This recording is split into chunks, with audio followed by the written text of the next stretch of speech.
That's how I operate. 60,000, 20,000, 30, it will all average out. I'm not chasing. Yo, if I lose $300,000 because I didn't chase, fuck it.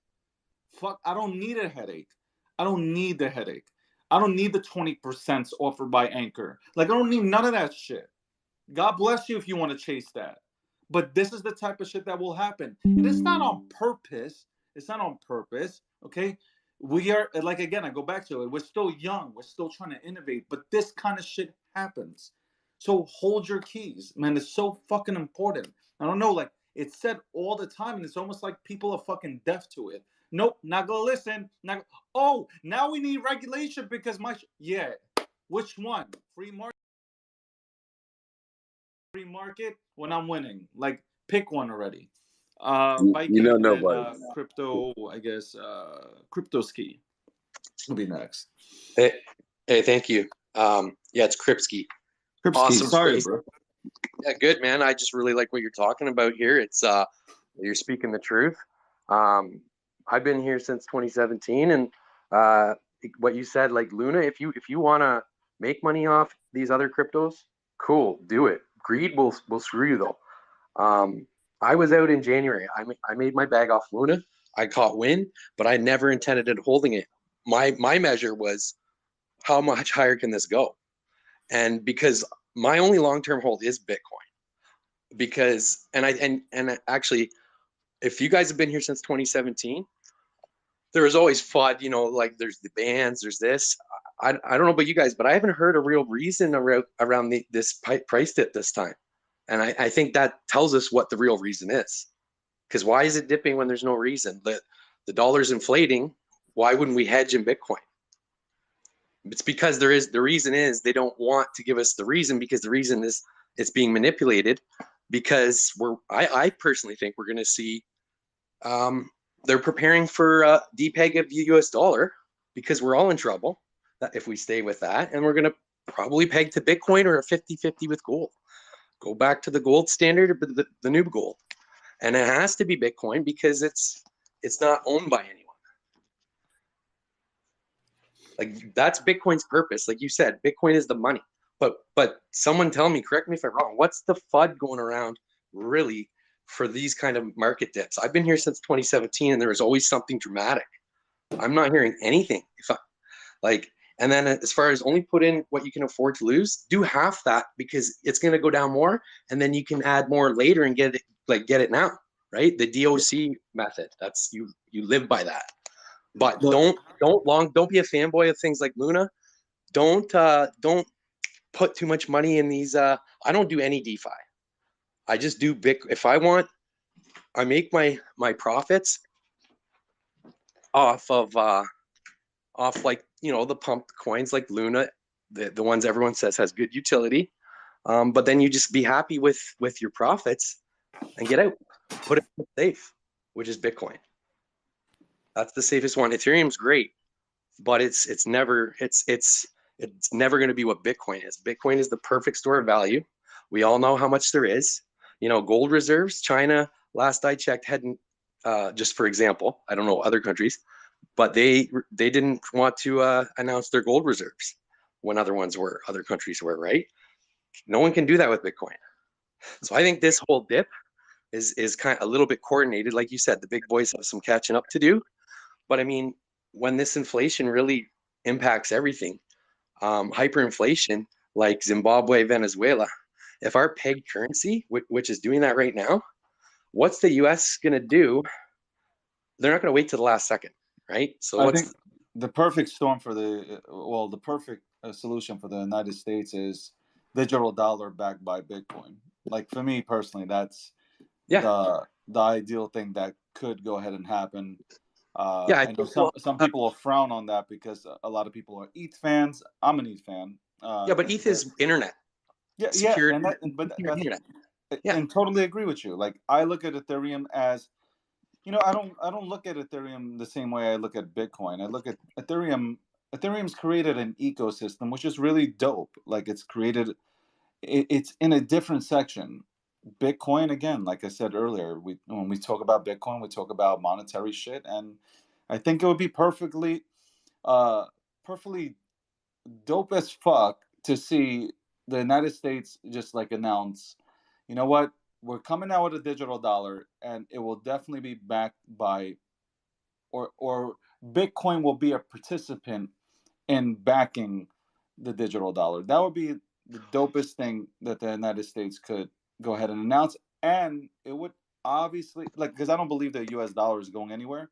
It would actually help, stabilize shit. But again, I think we're a few years away from that kind of shit, Oh though. yeah, but I think preparation, war, not war, but like planning for a country is done years ahead. They start their moves like it's not every 4 years when we get a new president. There's the guys that are still, Correct. the guys that are still there beyond the term. They're carrying on certain decisions, right?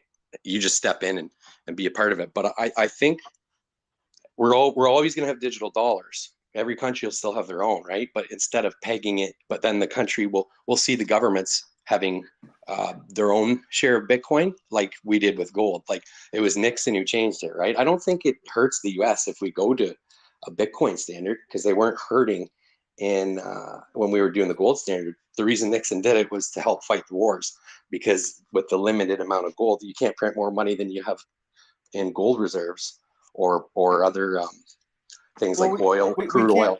we Well, can't print money in general. Like, if we haven't learned from other countries that have printed themselves to death, like, we can't do the same thing. I know there are a lot of people right now hoping that, the United States goes and starts printing again, and It's a flawed the but whole system's flawed though, man. yeah, but it Because would be a temporary solution, and we'd be back at this point. So exactly, that's in my opinion, that's all we've been doing for the past 30 years is temporary solutions. Because with the Cold War, Nixon had a hard decision. If you're going to fight a war and you want to win, and you're people listen to the U.S. That's why that decision went through, and everyone, it made sense at the time. But retrospect, what happened in Zimbabwe, it's a slower scale. The debt's accumulating. You print more, the debt keeps going. You got to break that cycle eventually, right? So that was the one. There was nothing wrong with the gold system. It was just not convenient at the time. no, there was absolutely something wrong with the gold system. It was held by like the wealthiest and the most powerful. But and I think there's a conversation that always needs to be had is proper performing. Proper preparation prevents poor performance. And right now, there has been very poor preparation by many different people. I mean, the financial institutions weren't prepared. Listen, there were people that said, "Hey, adjustable mortgages, not people not understanding these. It's bad for the market. It's bad. It's terrible for the market." And they let it go on for 35, 40 years. And then when it imploded, it was like, "Oh shit, what happened?" It's like, well, no, you just didn't prepare. And there's a lot of people in these spaces. A lot of crypto people got into this because they watched somebody else get wrecked in that market in the 2000, 2008 kind of crash. I mean, you're talking about construction workers that were like, yo, there was no work. What was I supposed to go do? Work at a gym now? You had families, going from a nice middle class home into an apartment, so 5 people moving into an apartment and they're still there. That's what's left in people's minds. And so as people are building in this space, remember, it wasn't their poor preparation. It was their government's poor preparation that caused them to lose. And so now they have the opportunity to regain that footing. So Viking Lord, what up, homie?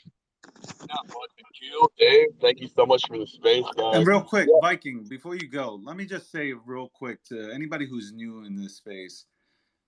I'm just going to use the example of 2018, early January 2018, early, within that year.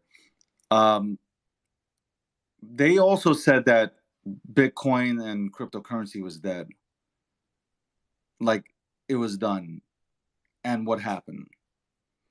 Like, there were a bunch of people running around throwing salt at people, laughing, just like literally like every day consistently, like, haha, dead, going to a dollar, la la la la la, never coming back. And what happened?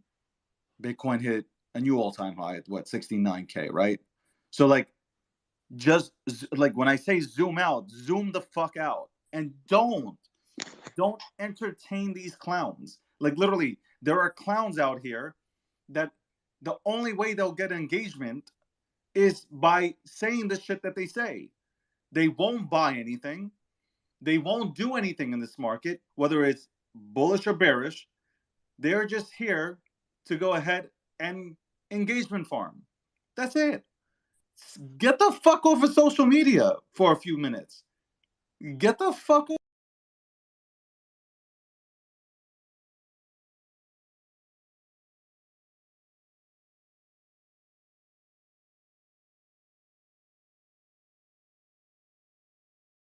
Read. Start reading. I know.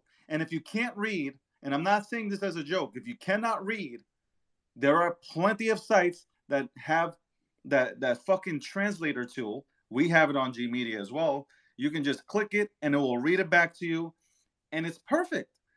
Let it read it back to you and write the shit down. Write it down. Write it down. Record it. Fuck it. If you can't fucking spell, record it. Record it. Again, I'm not taking shots at anybody. You might have dropped out of school in 6th grade. I don't know. I'm just saying, in general, do that more so than reading these tweets that are obviously going to get you aggravated and lead you into the wrong direction, like leading you off of a fucking cliff. Viking, go ahead. You got the mic. I didn't mean to cut you off. I was just reading tweets just now, and you have clowns that just continue to go ahead and say shit, yet they have no clue. Well, they're gonna put on their industry makeup. works. They're gonna put on their makeup. They're gonna try to get engagement, bro. The people that are not parroting the same lines are the guys that you guys need to listen to. But Dave, you guys are absolutely correct. What does not make sense, in my opinion, right now, and this is just more confirmation that it's market manipulation by the big whales, bro, is look at the dollar forex price, bro. The US dollar is just surging the last 5 days. I think it's almost at 105 right now. It does not make sense. In retrospect, assets like silver and gold have been on a 6-month plummet. And it's like, what is going on here where hard assets, silver and gold, are going down and the dollar is getting stronger with this inflation? What's going on? And how about the bond market? Has anybody even fucking looked at the bonds? Like, has anybody even touched and even spoke or try to educate anybody in this space about bonds? No one's touching them. That shit is horrific. Yeah, they're You want to talk nasty about right now, bro. inflationary and unlimited printing? Well, what I don't understand what's going to happen here, Dave. Okay, for those that did take advantage of that cheap money over the last 4 to 5 years, the 2%, the 1.75 crowd that got in on that, what are the banks going to do here 10 years down the road when we're paying back the loan for a quarter of the price that it cost us? We're not going to need banks eventually. I'm only laughing because it's funny. Like, in a sick way. There's nothing different about Bitcoin today than at the top of the bull market. That's how we know it's bullshit. What's changed about Bitcoin? Why is it no good anymore? If they're saying it's no good, why? No, There's literally nothing. You always have to have a pessimist in the market. Like, the reason, like, if you look at 2017, right? Bitcoin's flying. Bitcoin is completely flying. There's nothing stopping it because everybody's fucking yay. Like, yay. Like, this is great. Let's keep it going. And it's mostly retail. It's 85 to 90% retail. It's not institutional. You didn't have institutions in here. If you did, you had 1 or 2, 3. It wasn't like anything fucking major. It comes down to two words.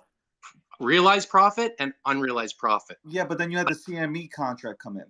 So the CME contract comes in, that just allows the pessimist, the guy on the sidelines that wants to tell you that Bitcoin sucks for no reason, well, now he's allowed in. So now the pessimist comes in, and what happens? They're better. Like I keep saying, the 1% and the motherfuckers in Wall Street will run circles around everybody in this room. including myself. They will. Your best defense, my best defense, my best defense, my best defense is the DCA. That's it. I believe in Bitcoin. I believe in cryptocurrency. I believe in everything this space is about. My best defense, because defense wins championships, is to go ahead and DCA. That's it. I can't play on their level. I know I can't. No matter how much studying I can do, I can never play on their level. Period. Period. The period.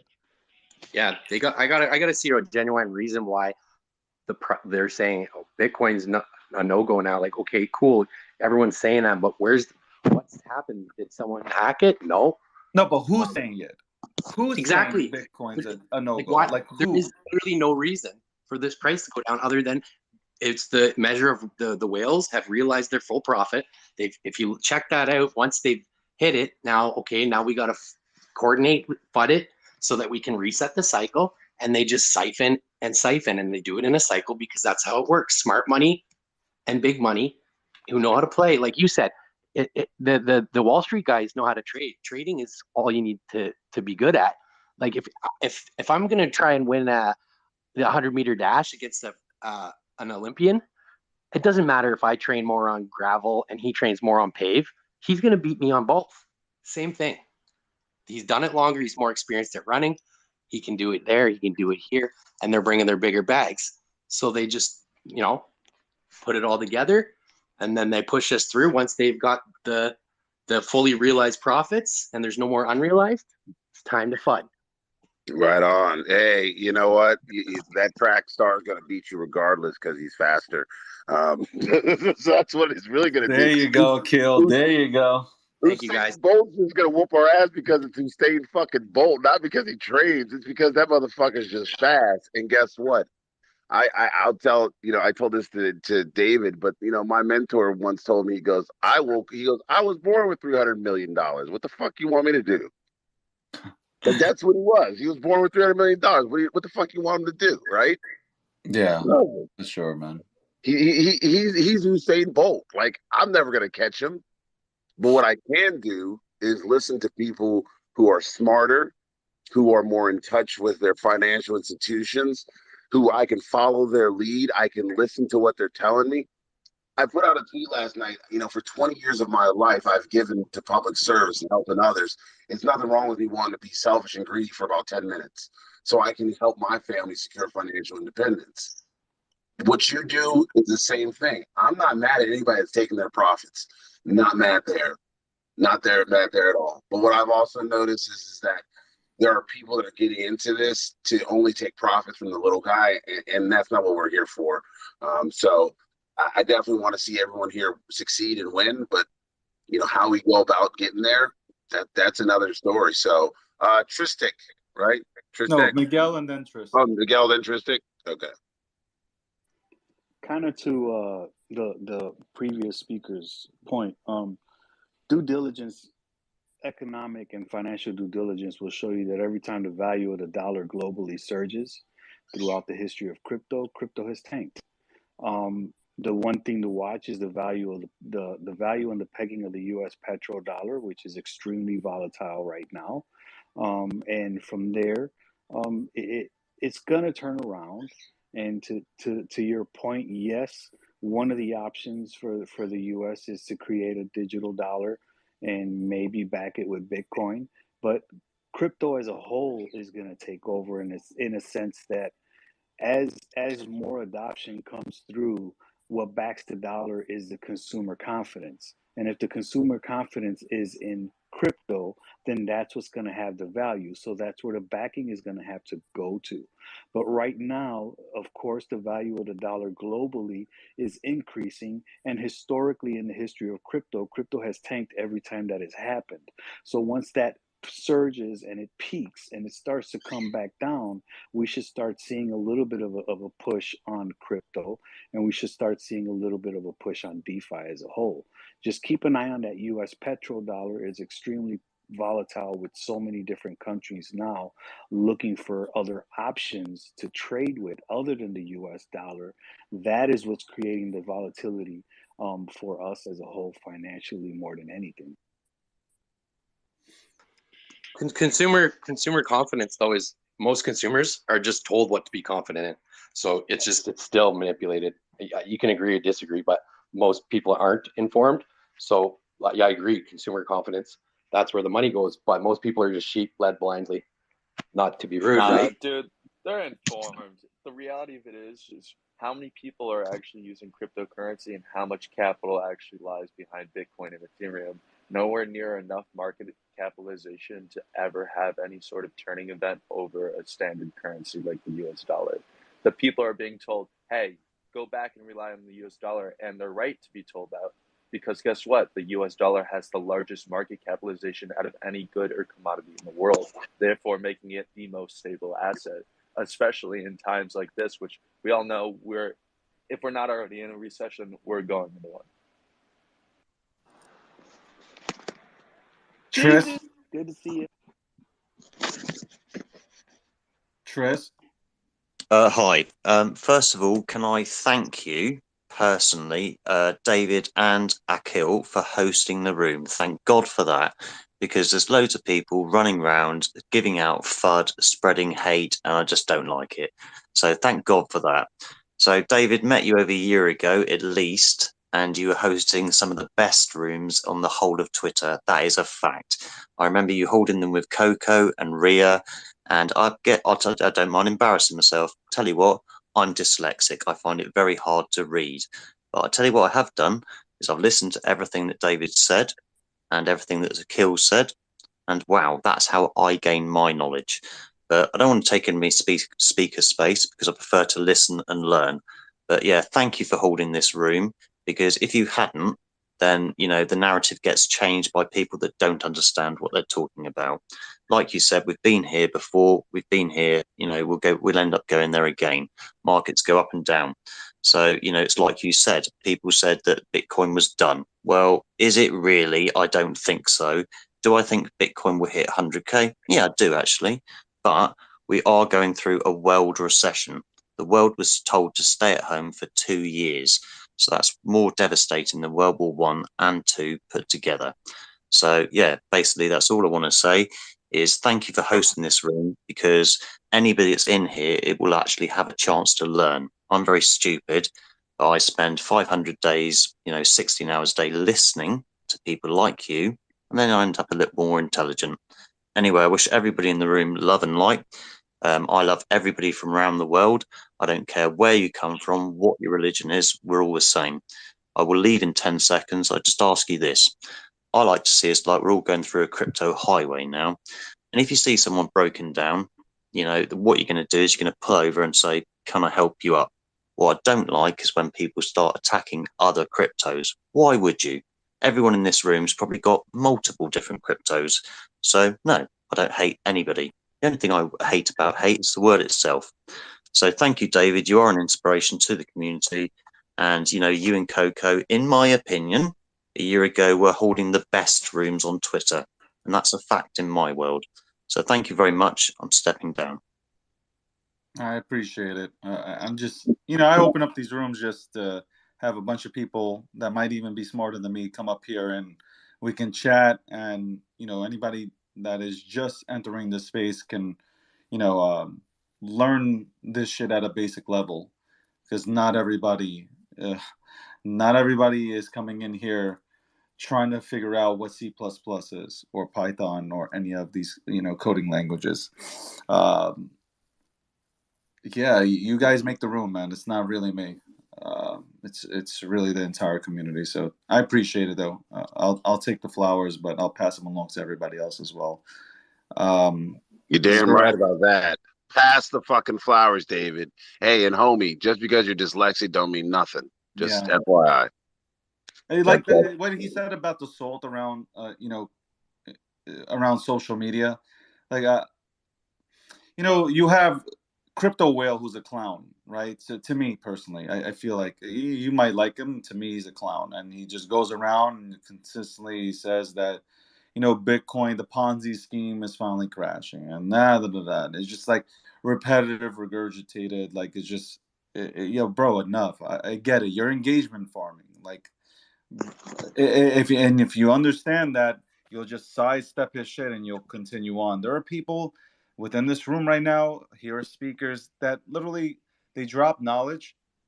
Again, I would tell you if if your penmanship is bad, press record or you have the recording here, listen to it.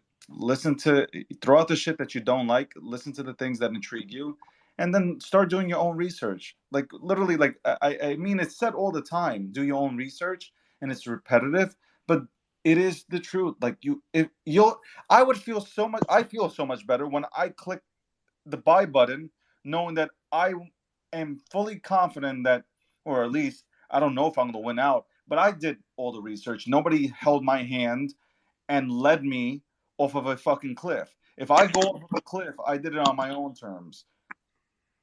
Who is next? All of them, Zero. all of the address. Sorry, I'm gonna head out, but I love what you're doing. I just wanted to say the tip that worked for me, and it goes with what you're saying.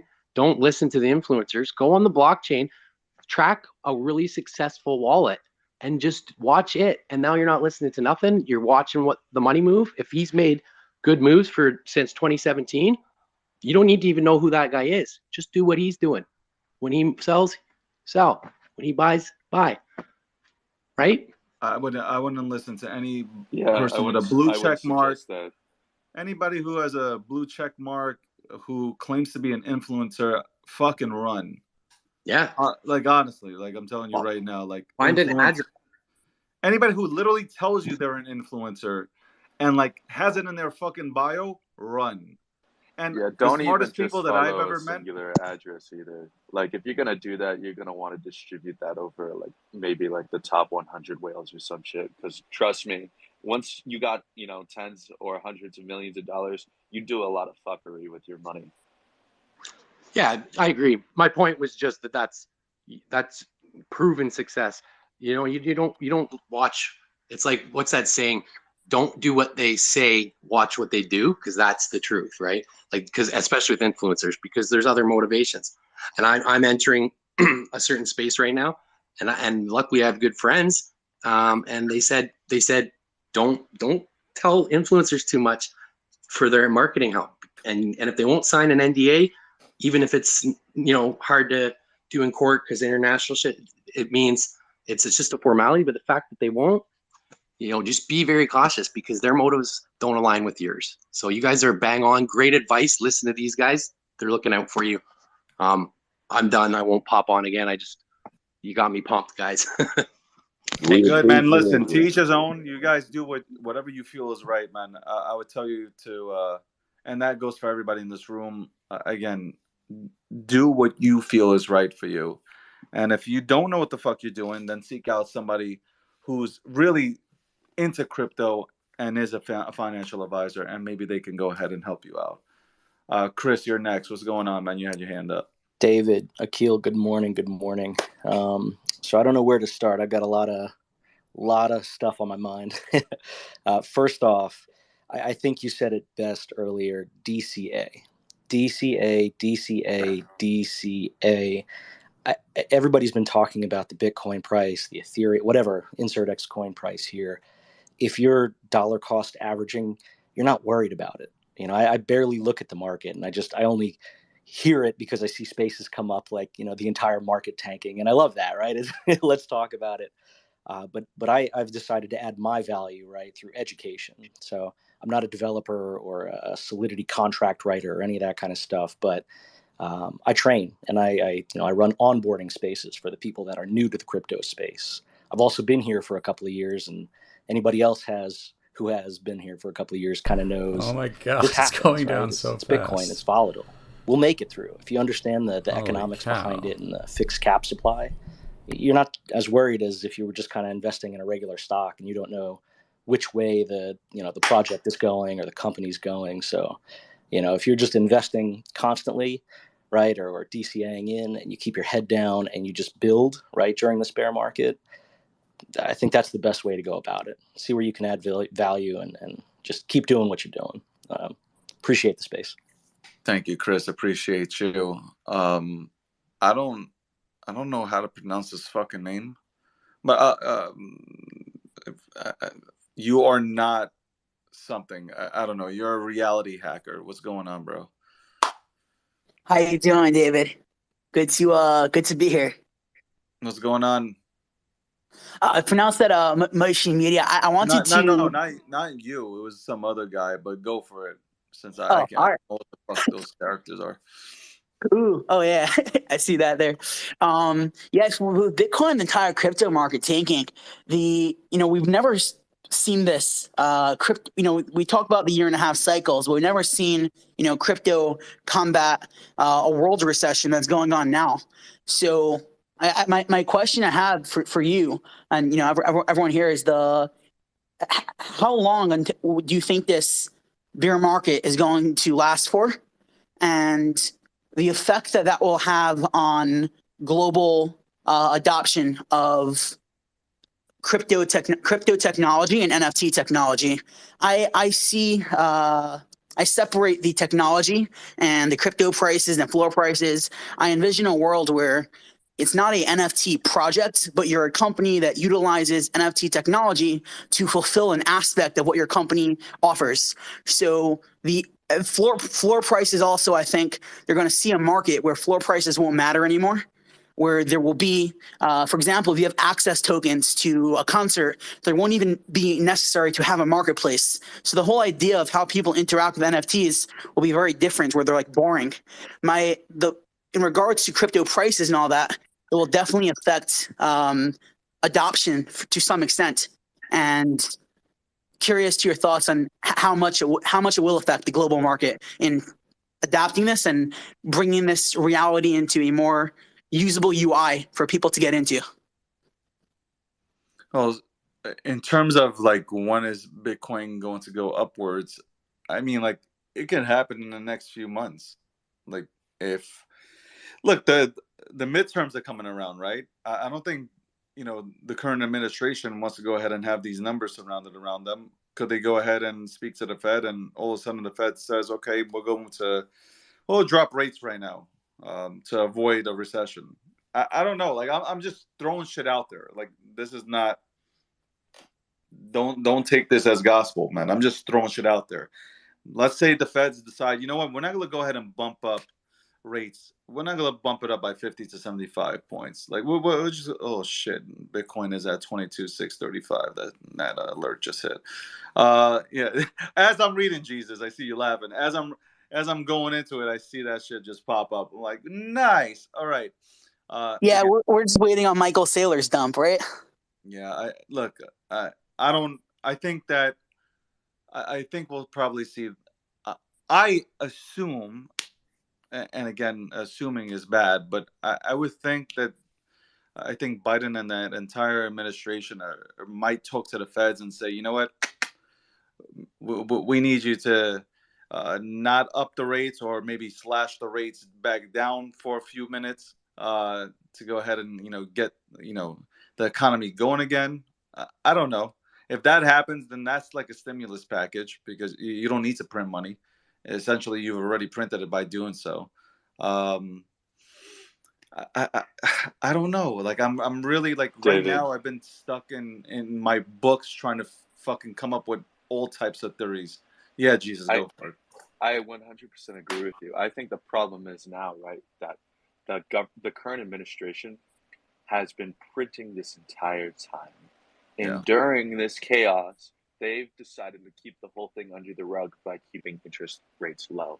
Now, the problem is we have all of our institutional and community banks starting to bleed dry. And the reason why is obviously because interest rates are so low, they can only loan out capital at, a few percent, right? Like if they're lucky, they're getting 5 to 7%, which is still lower than the rate of inflation every year, which means not only are banks, well, technically they're still making money, right? Because it's not Yeah. their money to begin with. They're Yeah. profiting off the interest. But still, the capital efficiency of the lending market is literally negative.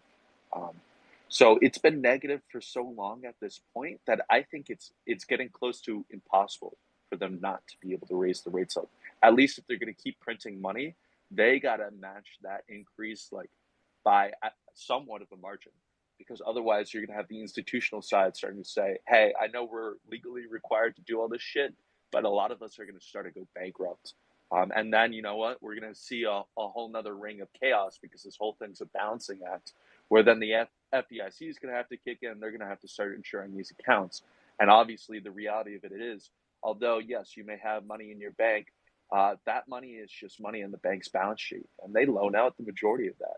So if you have these loans defaulting and you have these banks going under and the FDIC kicking in, it's a whole nother circle of fuckery all over again, because then we got to print more money to cover the debt we have through all these FDIC coverages. So I think we're kind of fucked here, and we've been digging this grave for, almost 2 years at this point. Our solution, we say, you know what, fuck it, let's just try to delay the inevitable. Maybe the current administration decided to do that to see if they could push it beyond midterms to try to have a successful midterm election. God only fucking knows. But anyway, we've just been putting like 1,000 band-aids on a giant gash in the side here for 2 years now, and it's not working anymore. Jesus, you know what? I think it's been longer than that. I don't even think it's just been for the last 2 years. It's been like every time we're close to a recession, what do? We print our way out of it. Like it's just been decades. Look at it. Like that's one thing I've been like for years. I've been like studying that. Like we put band-aids on every single time we're close to a recession. Here comes the band-aid. Here it comes. Boom. Just print. And now we're at the point where like you said, like we're at a point where it's like we just have to unfortunately, I'm gonna say something, like we're gonna have to face this shit. Like we're gonna have to face it to get rid of it. Like that's David, did you analyze USD as a shitcoin? Did I analyze USD as a shitcoin? No. Yeah, if you were to compare it as a crypto, with the way their market cap, and the way they, their limit, they keep printing out more coins, you would call that coin garbage if it was a crypto coin. Yeah, I just want to point this out to the world here. In February of 2020, the United States government had already said they were going to push back bringing in the interest rates rising for 2 years. So we knew this was coming. So it's and I put out a tweet, David, I think we were in Spaces at one point where I said, they've been doing this already. So it's longer than 2 years. When you keep kicking the can down the road, it happens in every administration towards the end. Obama, Bush, doesn't matter. But at the end, you kick the thing off to the next person. You're like, well, that's somebody else's fucking problem, because that's the way government here works in the United States. Around the world, sometimes it's different because they have different processes. Especially when you have like a parliament and a prime minister, it's basically they pick their leaders. But you still have people just kicking things down the road, and that's what sucks. Is instead of addressing issues as they come to us, we decide that it's somebody else's problem. We'll just use it as a talking point. So I think we have to take a step back and recognize this was going to happen regardless. It happens every 10 years. The question is, how bad will it be at this time? Yeah, but then everybody strikes back and says, okay, Akil, but you said that Bitcoin was created to go ahead and fight this. So what's happening? Well, what's happening is exactly what they intended to do. Let's look at FTX, right? FTX is where everyone's going to get their money out of. Why? Because FTX was the second largest donor to the current administration, right? That he just was. Sam Bankman-Fried was. He just was. There's no doubt about that. Why? Because they've got some inside knowledge. I firmly believe that if you want to follow somebody, go listen to that guy, because he's got the inside track onto what developments are going to happen here in the United States. I think people are trading off FTX because they're worried about, in this market, a lot of these centralized exchanges going bankrupt. And if they do go bankrupt, you will lose all of your funds. None of them are FDIC insured. None of them are covered. Yeah, especially after that Coinbase announcement. Exactly. But it's not an announcement, guys. Like what I'm saying is that these guys have already been working with folks. So I don't get worried because they've got the inside track. I'm not scared because guess what? Yeah, they are very friendly. So, day, right? Like, are they going to go bankrupt or not? And we're going to see if centralized exchanges go bankrupt this round. I really think it's very unlikely that Coinbase, FTX, or Crypto.com will go bankrupt this time around. As you know, Yeah. they've literally survived everything. Let's be real; they've been through so much shit, and they've survived all of it.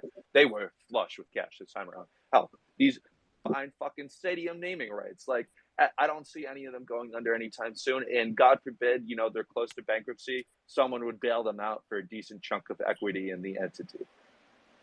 And Jesus, did you see all the employees that just got laid off of I think Crypto.com? Crypto.com Yeah, comes out of this as a Crypto.com giant. just laid off 250 some odd employees. Yeah, that's a little. I That's agree not with very you, Miguel. bullish. It's funny. It's the All market, these, right? Like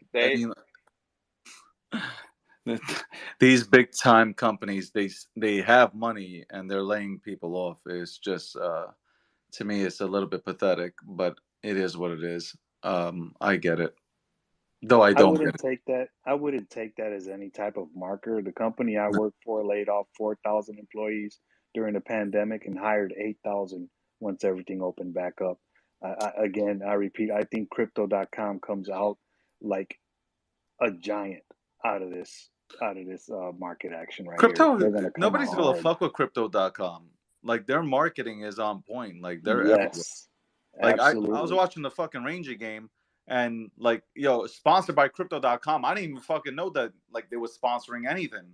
And here they go, Stanley Cup, Eastern Conference Finals, Crypto.com. Everywhere I turn, Crypto.com is literally sponsoring some shit. Like I will not put any doubts to them sponsoring my bathroom once I walk. Like they are doing it the right way, man. They are much props to them. And like Miguel said, if they laid off 260, they'll bring back 500 once we start going upwards. Absolutely. Well, Absolutely. Elon Musk is laying off 10% of his salaried. Let's get this straight. He's laying off 10% of his salaried employees. He means the paper pushers. He's hiring 90% more people that are actually going to help put together the trucks. So it tells you Smart that man. they're just reallocating funds towards the needs of the company. And I think that happens quite often in any market. Is that, listen, you get rid of some fat and you pick up some lean beef that's going to make sure it's going to work the right way. So any operations director, any company that has large operations, large scale operations would do those sort of things. Oh, we hit 11:02 a.m. Obviously, I might run this show for a half an hour. I'll do a half an hour extension. I'm getting DMs. People are feeling calm right now. So if that's the vibe, we'll continue it for another half an hour, just so people can maybe go on their day today, and maybe just maybe one person will go ahead and say, you know what, these motherfuckers up here, they might be right. They might be onto something. They might be right with this whole do your research thing. Maybe I should consider it after the last 2 to 3 years of not doing so.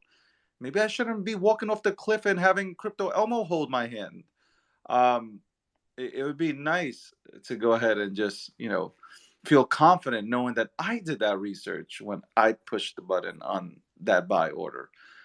Who I don't know who's next. Akil, were you counting or I didn't have Yeah, it. Olamide is up. yeah. Olamende. Olamende, Yeah, what's going on, bro? yeah, I'm fine. Yeah, great discussion. So I wanted to drop in just some few nuggets about what we're missing here. So yeah, we saw the market moderating this year. The fact that inflation is high, but there are three problems we're having right now. So first of all, there's a liquidity problem, and that's not just because of high interest rates. It's the fact that the U.S. Fed has started reducing their balance sheet. They announced the fact that starting from this month, they'll be taking up at least 40 billion from mortgage-backed securities and other securities. So the market is seeing the liquidity crunch already. Then also the fact that they're going to escalate that to $95 billion by September tells you very much that institutional investors are becoming very nervy. Now, the other problem is that we all know that the United States printed a lot of money before COVID and during COVID. And in fact, the present analysis suggested that 40% of the US dollar supply was printed in the last 5 years. But the problem is that there's no demand for the dollar now. And that's pretty much because of crude oil prices are expensive. So the fact that if crude oil prices were really, there was a lot of supply, definitely the dollar supply would have been able to tap into that. And that's why we're seeing price distortion across. So I think what the United States are trying to do is why Joe Biden has decided to go to Saudi Arabia next month. They want to make sure that the dollar demand picks up. If that happens and inflation comes down, probably we could see Bitcoin going up. But I think from all said, I think we should be looking at more moderation and the fact that liquidity is really going off the table, and the US Fed coming in the next few days, increasing interest rates by 50 basis points. And some analysts are saying that August, September meeting might go as high as 75 basis points, tells you that the rules have changed. So I feel Bitcoin is going to survive. I feel the institution, I feel the green adoption, it's still in play. We're seeing banks, hedge funds, Bloomberg Terminal just announced that they've added 40 crypto assets to their terminal. And I was checking it. I saw more institutional investors coming to the market, despite the fact you are seeing liquidity drying. So I think it's something that will change. So I just wanted to highlight some points about the liquidity problem. Thank you.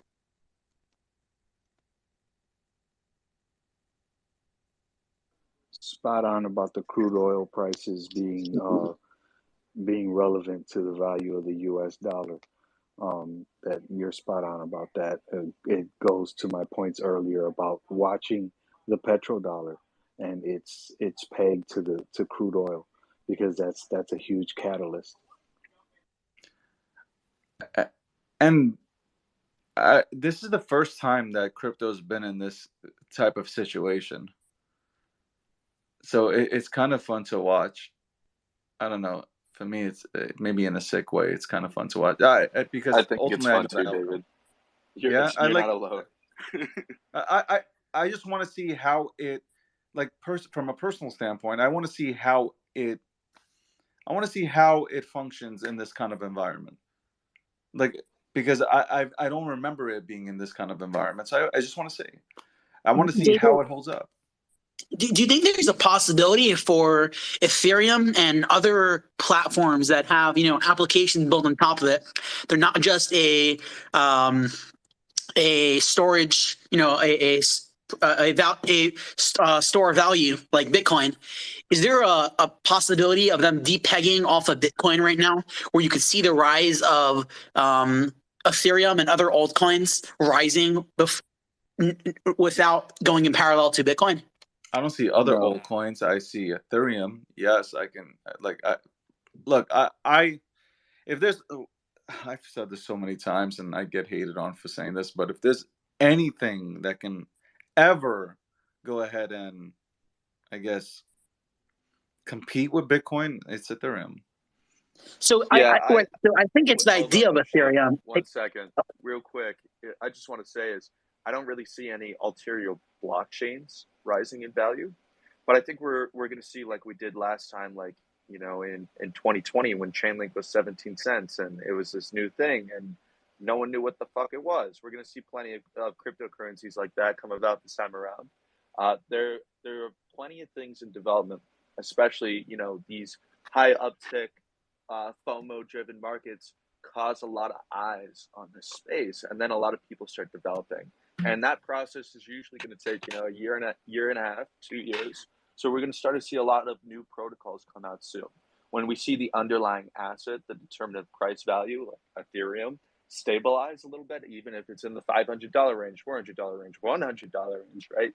That's not going to matter. We're going to see room for these altcoins on top of Ethereum, on top of Bitcoin, to grow once we see some sort of stability in the underlying asset. And I think we're going to see the same thing in the NFT market, where you're going to see the real designators really thrive in this space. You're going to throw away all the shit FOMO and all the BS and pumping into all these random shit coins, right, that we have in a bull market, and just people really battening down the hatches and focusing on the projects that give them value, that have real utility, that are the real innovators, and they're going to thrive, and they're going to continue to appreciate value in this market. They're going to take a hit until the underlying asset stabilizes, in my opinion. I believe we started a hunt for the top 10 cryptos that are gonna change the world about a decade ago, and we've only gotten to two of them. Ethereum is gonna be its own monster. I think we make a mistake when we try to say one is gonna overlap the other or one is never. It's Ethereum is gonna be its own monster in crypto, and in my opinion, we've only found one and two. We've only found two, and that's Ethereum and Bitcoin. Everybody else is battling for those other 8 spots right now. But I liken the crypto market to a slingshot. And if you look at the history of crypto, you'll understand it, right? What happens when you use a slingshot? You pull back on the strings, right? And you let go, and your projectile shoots forward. Well, the harder you pull back on those strings, the farther forward that projectile is going to go. And that's how I'm looking at the market now. I want to see how far back those bands are going to pull. Are they going to pull tight to almost bursting before they let go? Because if they do, that launch and that trajectory is going to be absolutely incredible. And And it 22 was right this now time is around. looking beautiful. Yes, 22 is looking 2020, beautiful right oh now. my God. 2020 was the most crazy accelerating shit, and I'm sure a lot of you remember, but it's important to keep in mind that these cryptocurrencies on top of Ethereum and on top of Bitcoin, yes, a lot of them are worthless. Yes, a lot of them are just forks of Uniswap or some other shit. But keep in mind, these are all companies. They're basically all a bunch of startup companies sitting on the blockchain. That's the ecosystem they're tied to. These companies, you know, we could have an Apple of the decentralized world built on top of Ethereum this time around. No one knows. We're really just sitting here looking to see if there's going to be any innovators coming out of the rubble. Jesus, Yeah. about a year ago, I was working at an NFT news blog, and I wrote an article where I equated Ethereum with Adobe Flash. Not that it has to be, but that it could be. The idea where there's so many other coins that can do what Ethereum does, has potential to do what Ethereum does better, faster. Where if Solana or a platform like that were to actually excel and not have all the issues that they currently have, it's possible that there's in 10 years from now, there's going to be many altcoins that will replace the number 2 spot where, you know, Bitcoin has a store of value, but in terms of the best application blockchain, very possible there'd be a actual Ethereum killer that will take the top. When you have the .com bubble, like the Amazons, the Googles, no one knew those companies. So the NFT collections, the crypto coins that will be huge, you know, 10 years, 20 years, 30 years from now, could be entirely different than what we're looking at today. Yeah, I think Not a, that's a big if. You know, 30 years out, yeah, it's a lot better to speculate. But like in the next 5 to 10 years, I don't see Ethereum going anywhere. And the reason why is in any market, it's all about the user base, right? Like it doesn't matter how great your product is. At the end of the day, it matters if people want to use it. And right now, 95% of the market lies on Ethereum. And yes, Ethereum's a bit outdated. Yes, it's still proof of work. It will be proof of stake very soon. They are upgrading. They will have a TPS of around 100,000, 200,000. What they won't be able to do compared to Solana and AVAX and these other layer 1 blockchains is have negligible gas fees. You know, the less than 1 cent gas fee. And you got to keep in mind, why is that? How come Ethereum can't do that, but these other blockchains can?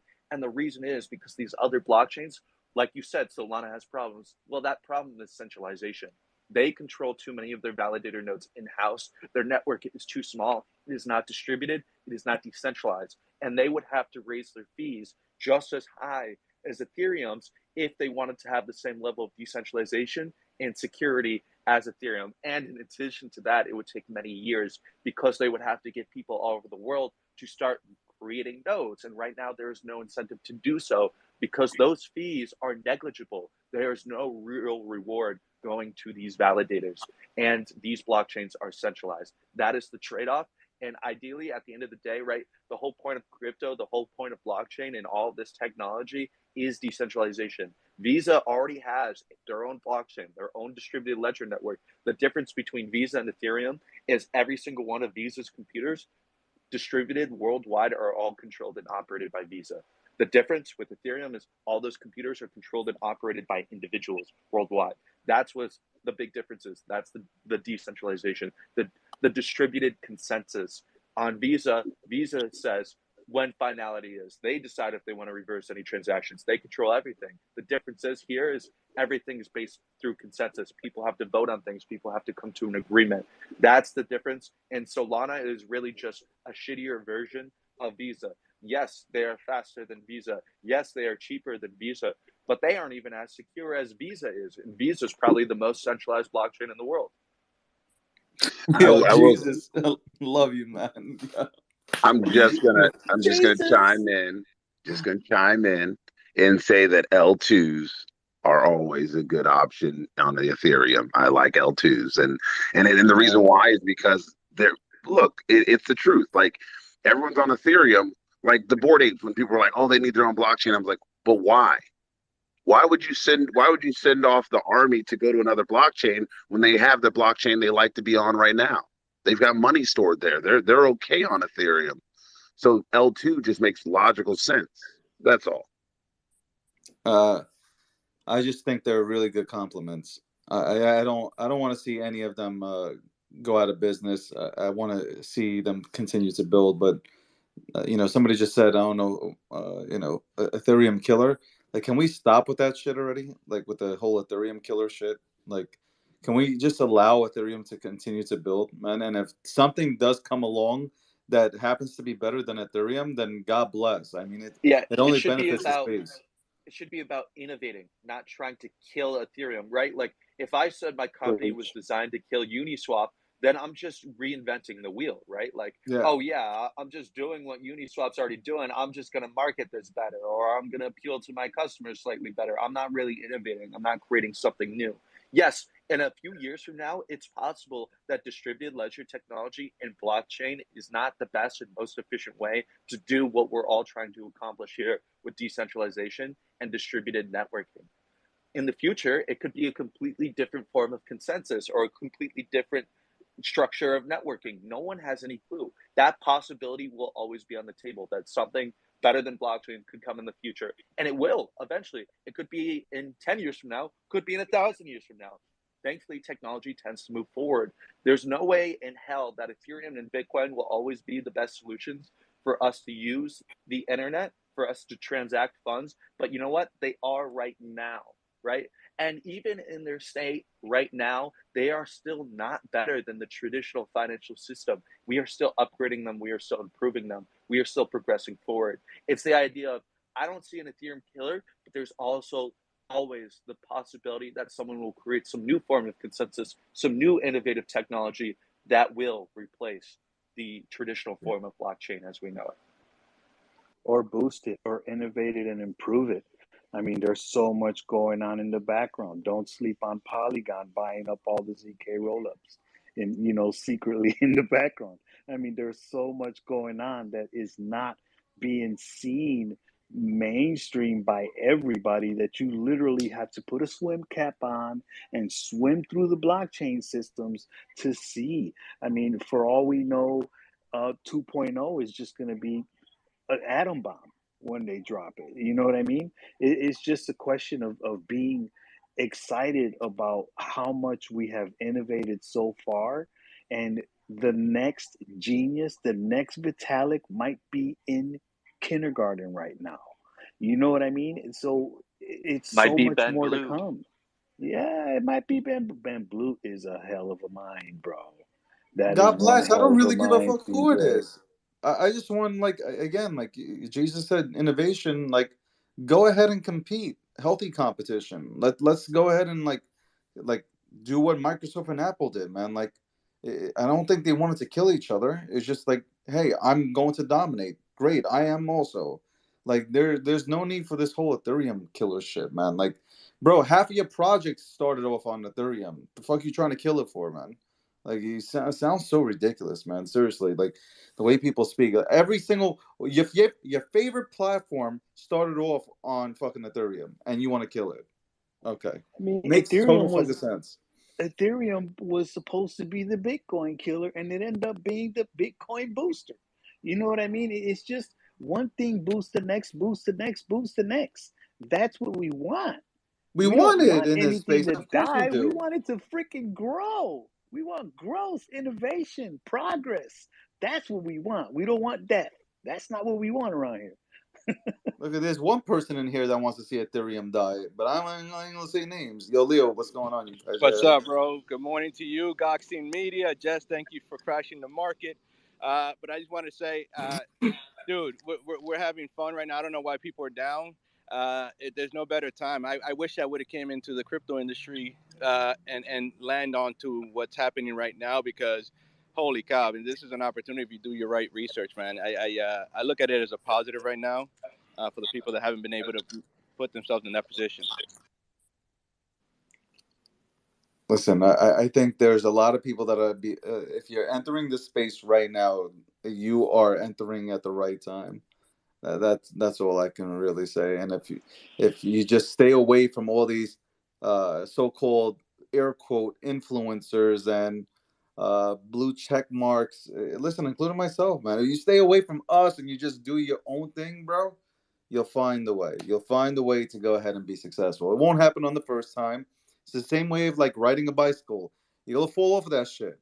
Like in the beginning, you'll fall once or twice, but then you'll get the hang of it, man. And same shit will happen in this space. But I really like, we could talk about Bitcoin ad nauseum, but I like the other side of our space where there's a bunch of tech being built and a bunch of dope shit being built, and I want to see it continue to be built. Like, and that's 10 years down the line, that's when we'll see, you know, we'll see everything come to fruition, and you'll see all these dope projects that have a real fucking use case that can be used in society today. Like, that's what I'm looking for and forward to. So Rocky B, you had your hand up. What's going on? You got 2 minutes. What's We're going happening, off the man? cliff, bro. Off the cliff. No, I'm kidding. What's going on, Rock?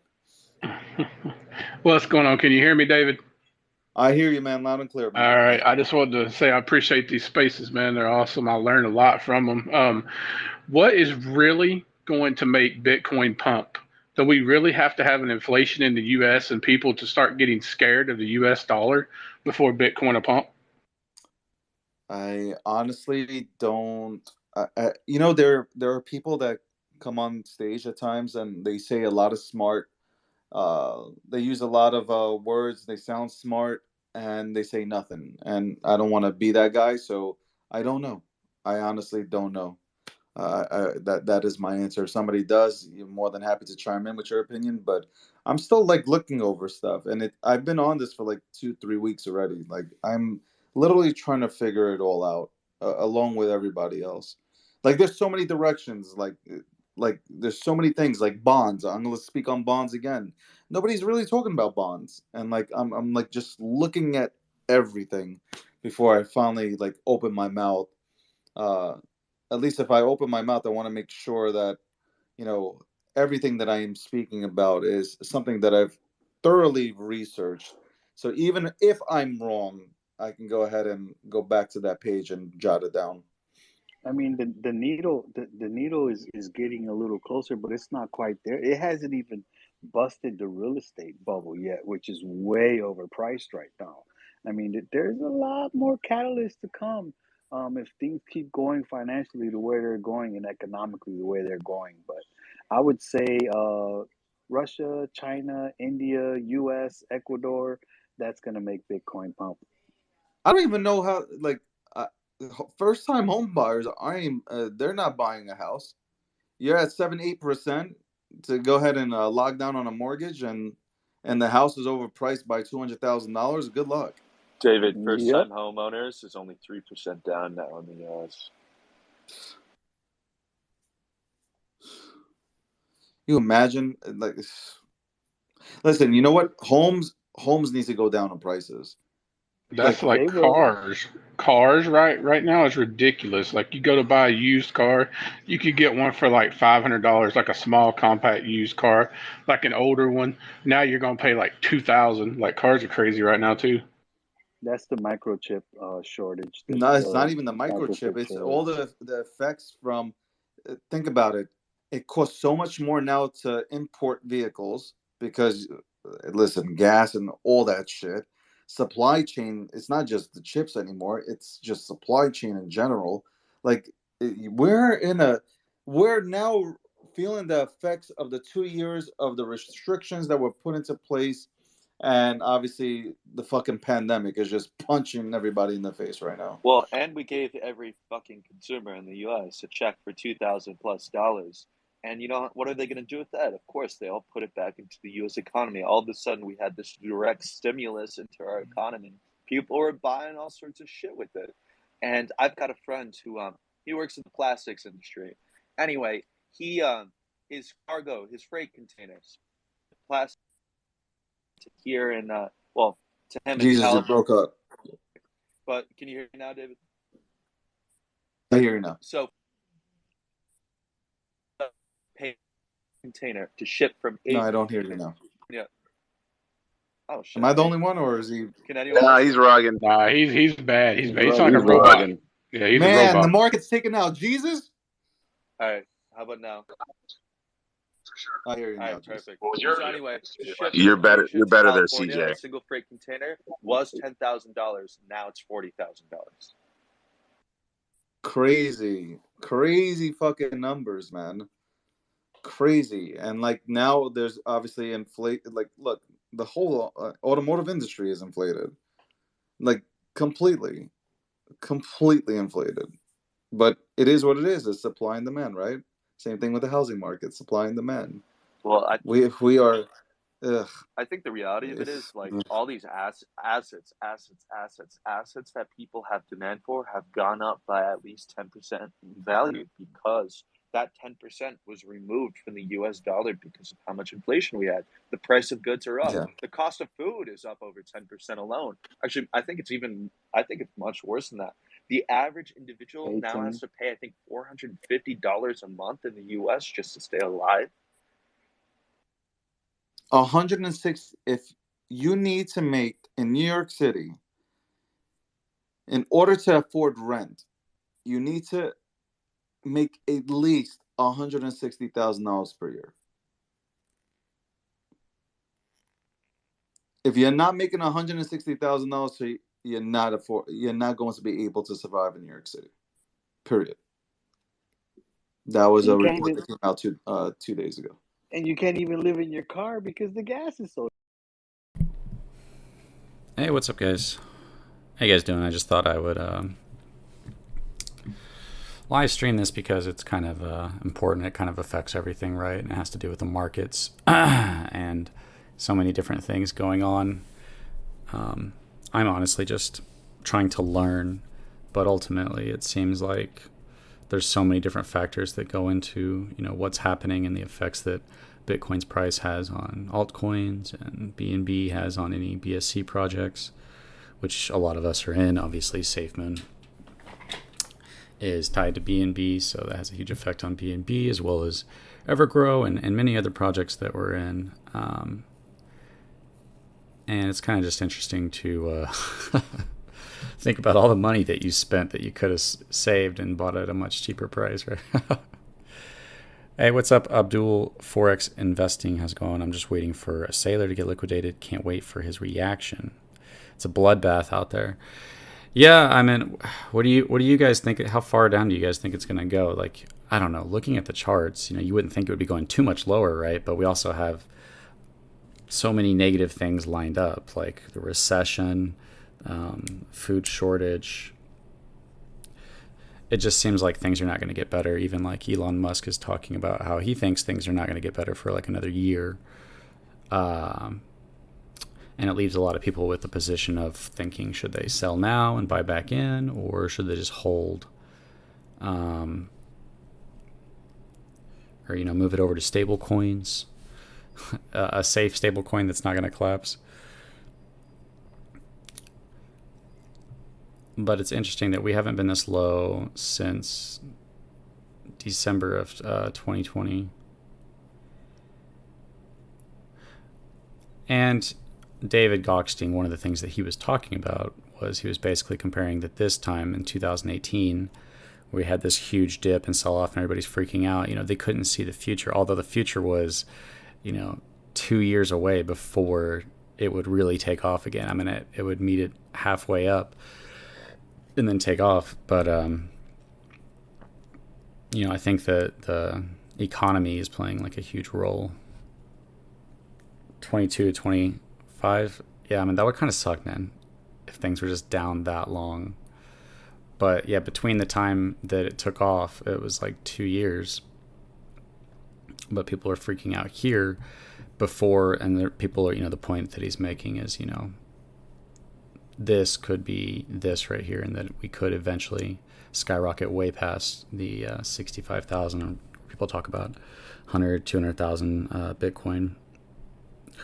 I don't know. I mean, I think it's really interesting, but obviously it seems to have a huge impact on all of cryptocurrency.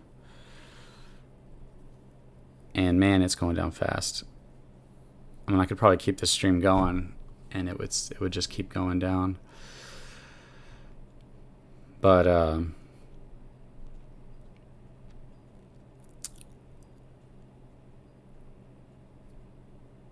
yeah, I'm not gonna promote other cryptocurrencies. But yeah, I thought it'd be interesting to hang out, listen to that space, and look at the charts. Watch the price go down. Dollar cost average, only what you can afford to lose. One of the guys said it best: we can't compete with the big money. Yeah, you're just kind of along for the ride. Well, that's the thing about Bitcoin. It's like, even if you put in a lot of money into Bitcoin, even if it went back to all-time high, it's not. It might be like, what, a 3x? A 2 to 3x, so it's not like a huge...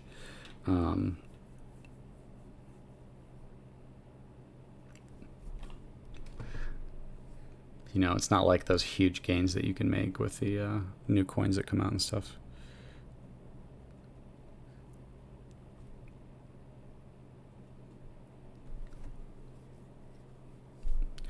So I actually don't have any Bitcoin, but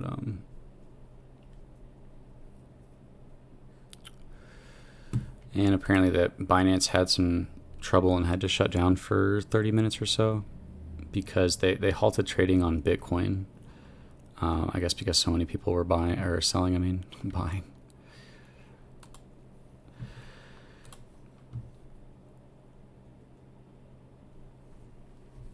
So what do you guys think? What do you guys think in the chat?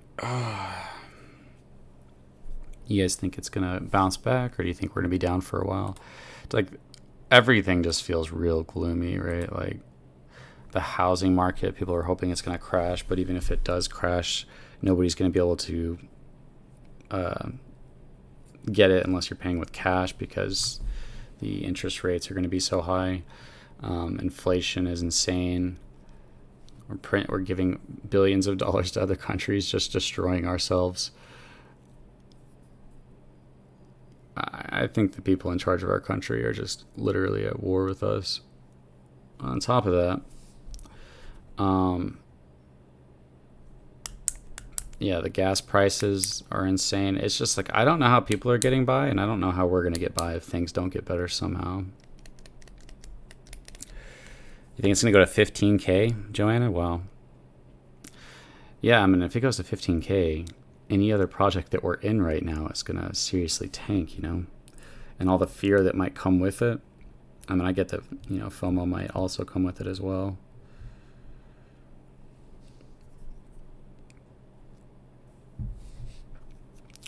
But we've seen, we saw a pretty huge dip here.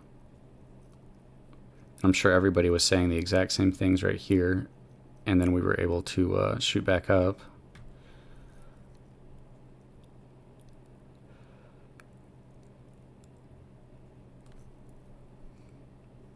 Actually, in the exact same time frame last year, we were going down. That's kind of interesting, actually. So right around May, the end of May, we tanked really hard. And then it wasn't until around July, August that we came back up. Yeah, July it started coming back up.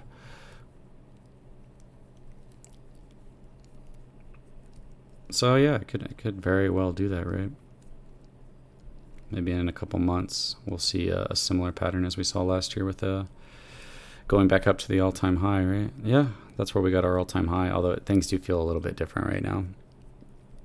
I honestly don't see a real positive recovery until next summer at a minimum, says Jam.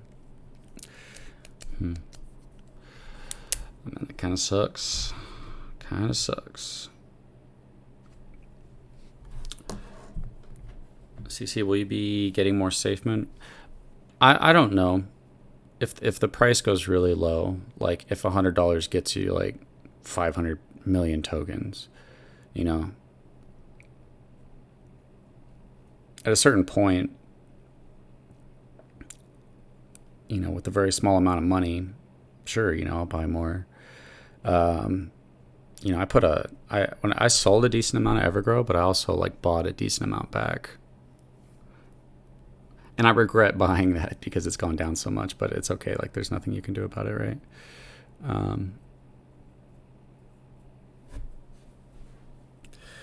Wasn't the tank last year from China, though? Well, I think they do that all the time. I mean, you could be right. You're talking about, like, Bitcoin being banned in China or something. Like, they just, like, keep doing that.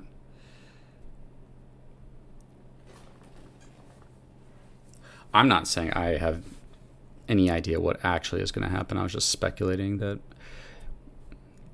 something caused investors to sell down, but then something also caused investors to hit our all-time high. So it does feel different. It feels like the world's coming to an end, like food shortages and gas prices, and people can't get by, and things are really rough for people.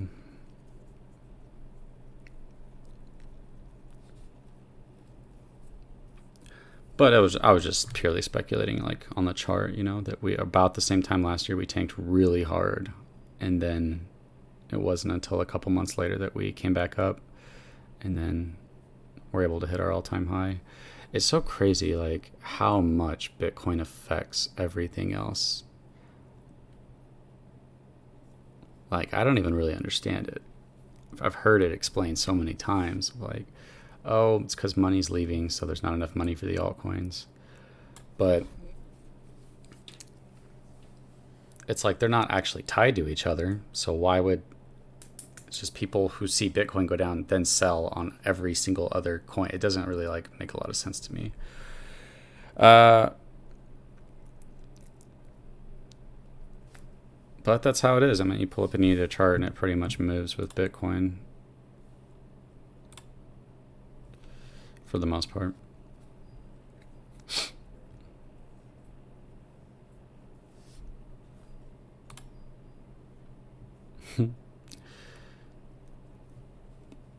BNB was out for 3 years before it took off. Oh man, it's not a fun time to be into crypto, is it? I mean, I don't know.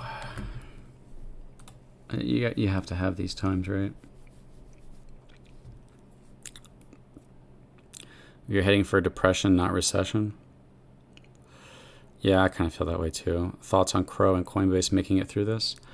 Actually, I don't know much about that. I know that, I saw an advertisement with Matt Damon for them, and then I saw CoffeeZilla's video on them and how they weren't actually able to pay out what they had promised, and they had to lower it. But when I was listening to, David Gokhshtein's space just now, there was people in there talking about how they felt like, Crypto.com just fired like 400 employees or something like that. But they felt like they were going to come out of this really good. So, I only got into cryptocurrency about a year ago. And what I found very quickly was there was so much that you can't know everything, unless you just sat and studied every single day. And even then, there's always constantly new things coming out that are big and huge. And you've got Tether and Bitcoin and Ethereum and smart contracts and different types of programming and all the BSC and Binance. And it's just so much to learn that there's always something that I just have no idea about. But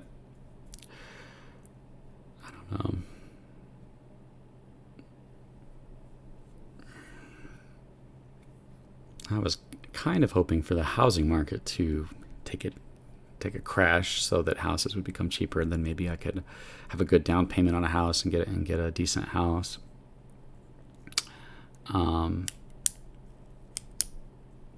I don't know yet. It feels like I hope not. It's going back up a little bit, but I hope not. But I tell my girlfriend this. I'm like, I feel like we're in some. I'm trying to word this. I feel like the world is in kind of like, when World War II happened or whatever. These huge global events that severely impacted like people in their lives and how they lived.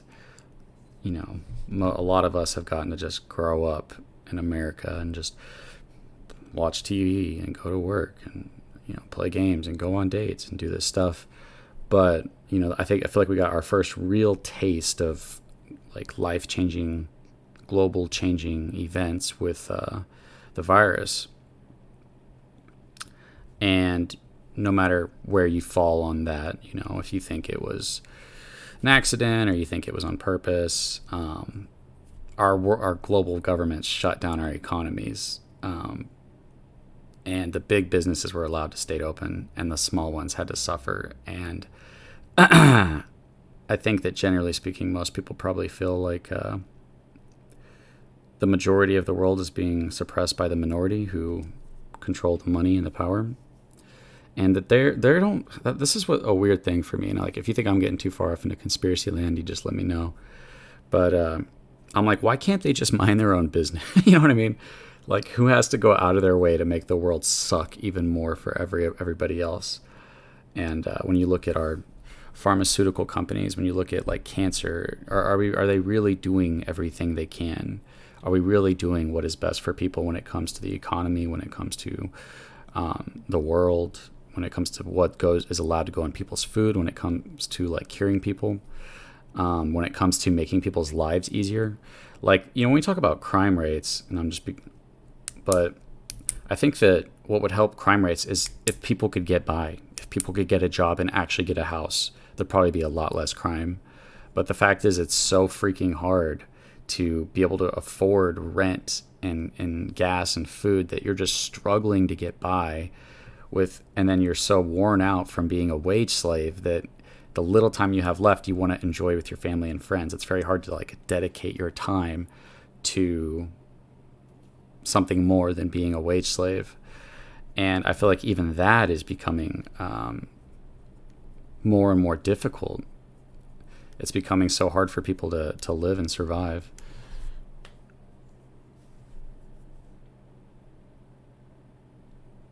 Money is the root of all evil. The scripture says the love of money is the root of all evil. It's like money in itself is not necessarily evil. I think some people might think it that way. But no matter what, you have people creating goods that are trading goods, and you're trading something for a service. But it's interesting when you get into fiat and governments declaring value of something that becomes supposed to be backed by the dollar, but then it became like the petrodollar, and now it's being printed and given. Like, we, the taxpayers, are just suffering the most by the decisions of the leaders. And it really sucks because, on one hand, it's like what would need to happen would be for like the world to come together to fix things. Like, I doubt most of America is okay with like their taxes. Like, I'm not okay with crypto being taxed. I don't agree with capital gains. I don't agree with like how taxed to death I am. I don't agree with how hard it is to get things, cars, houses. It's just really hard to get by. And really all it would take would be the people coming together and saying, hey, you guys are not doing what you're supposed to be doing. You're here to serve us, not yourselves. And it's very clear that you are screwing us in the worst way possible in order to serve yourselves. And this is just what's going on. And it's just not doing anything about it, right? And that leaves us with everything that we're dealing with, which is kind of where cryptocurrency felt like this cool way to get away from centralization. But even then, like, you have to, if you do make some money in crypto, you have to, in order to get it, you have to either do something like illegal, or you just have to go through a centralized exchange, which then creates a transfer of money from crypto into your bank account, which they consider capital gains. And then if you didn't hold that for a year before you pulled that out, then you owe the max. Whereas, anything less than a year, you owe the max. So anything over a year, it's like 22 or something, 22 to 37%. And it's like, okay, so I just spent my own money risking to make money in crypto. You guys didn't do anything. In fact, you guys made it really hard for me to even put any money in here to try to have a potential to make money, by taxing everything I do to death, my paychecks, my dollar, my bills. And now that I've managed to make some money that you didn't help me make at all, in fact, you made it really hard for me to make this money, now you want to take a huge chunk of that, at least a fifth of anything you make in crypto, right? Unless you find a way to, do it through a business, or do, there are legal ways to get around it, move to another country, Puerto Rico. Yeah, they're just robbing us. And it's kind of like, what are you going to do about it? Hey, what's up, Maddie? How's it going, man? Listen in while waiting for our work crew to show up. How do you feel about the Bitcoin chart? You think it's going to go down for a while, or you think that we might see a pump? I think most people feel like just everything's going to be bad for a while. It's the general feeling I get from people. Joanna Nicholson says, I live in a place where people have 3 homes and rentals, and half, if not more, remain empty right now. They don't bother doing annual leases because they can get 3 to 5x more by just renting as Airbnbs.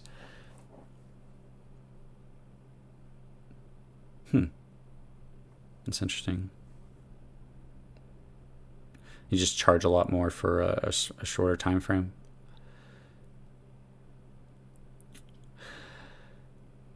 Canada's on the right track because the south of U.S. anyway is slowly being owned by corporations, 1%ers, and international individuals. It's all about control of the people. You think it'll drop a bit more? Like, I don't want to jinx it, but I feel like it's unlikely that it would go below 20K.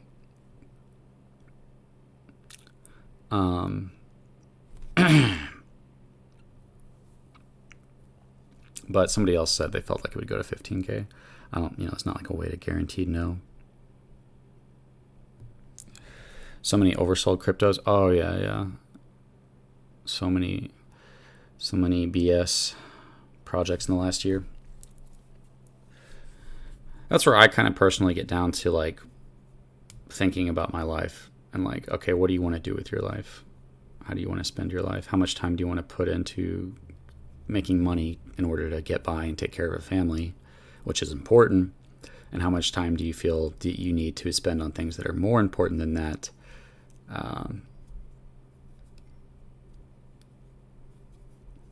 But I think I have the answer.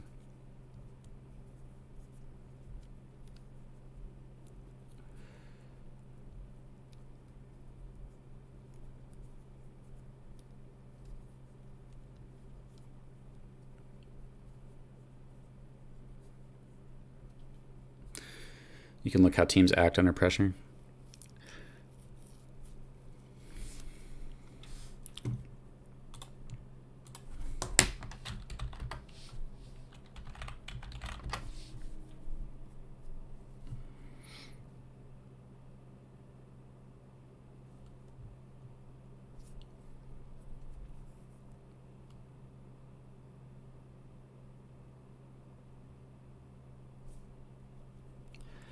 One thing that's interesting is, like, liquidity pools and having multiple liquidity pools with stable coins that don't crash to help stabilize the price between, with arbitrage between your different liquidity pools for your token. I think would help quite a bit for certain tokens that are really suffering right now if they had liquidity pools with stable coins and are arbitraging their own tokens in order to balance out the price, and then using those profits for your own token to generate. That's what DeFi Mark is doing.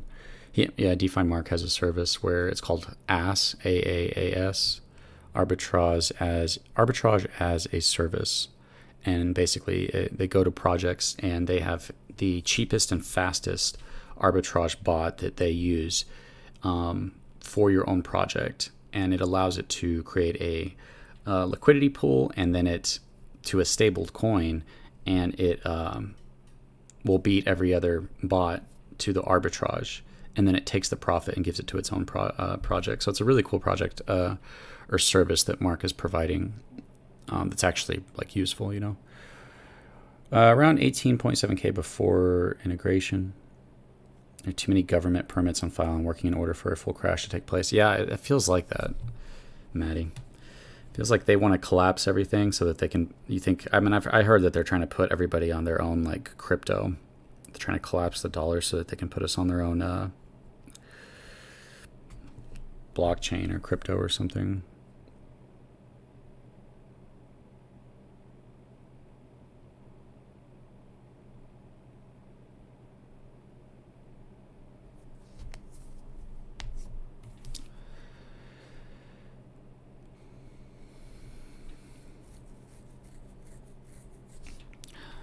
Yep, and apparently Binance shut down for like 30 minutes. Binance blocks Bitcoin withdrawals as crypto prices crater.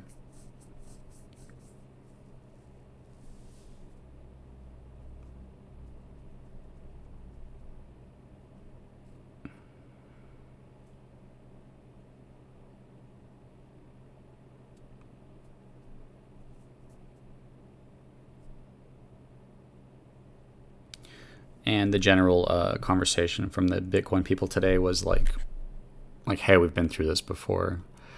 I do feel like this might be a little bit different, right? I mean, things felt pretty bad during the pandemic.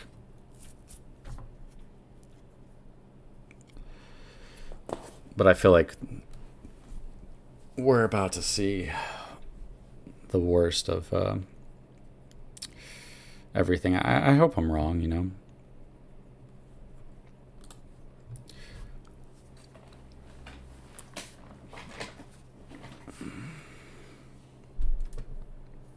The global reset, yeah, Drew. I probably, I definitely lean towards you. I'm definitely what people would consider a conspiracy theorist, where I feel like global events are planned, and then they use those events to gain more power and control and money. I was watching something the other day, and it was like they don't need money; they can just print money. They just want more power and control. And a huge problem for that is in America is the Constitution. Because the Constitution was designed against people who think that way, against tyrannical, oppressive governments. So the right to bear arms, you know, freedom of speech, those are huge problems for them. They do not like that. They want to, and they're not. They have managed to get around that through YouTube and Twitter and any social media. That Facebook, YouTube, TikTok, Twitter, or YouTube, yeah, I already said YouTube, were all silent. They all silenced information that came out to be true, while it was most important to know that it was true.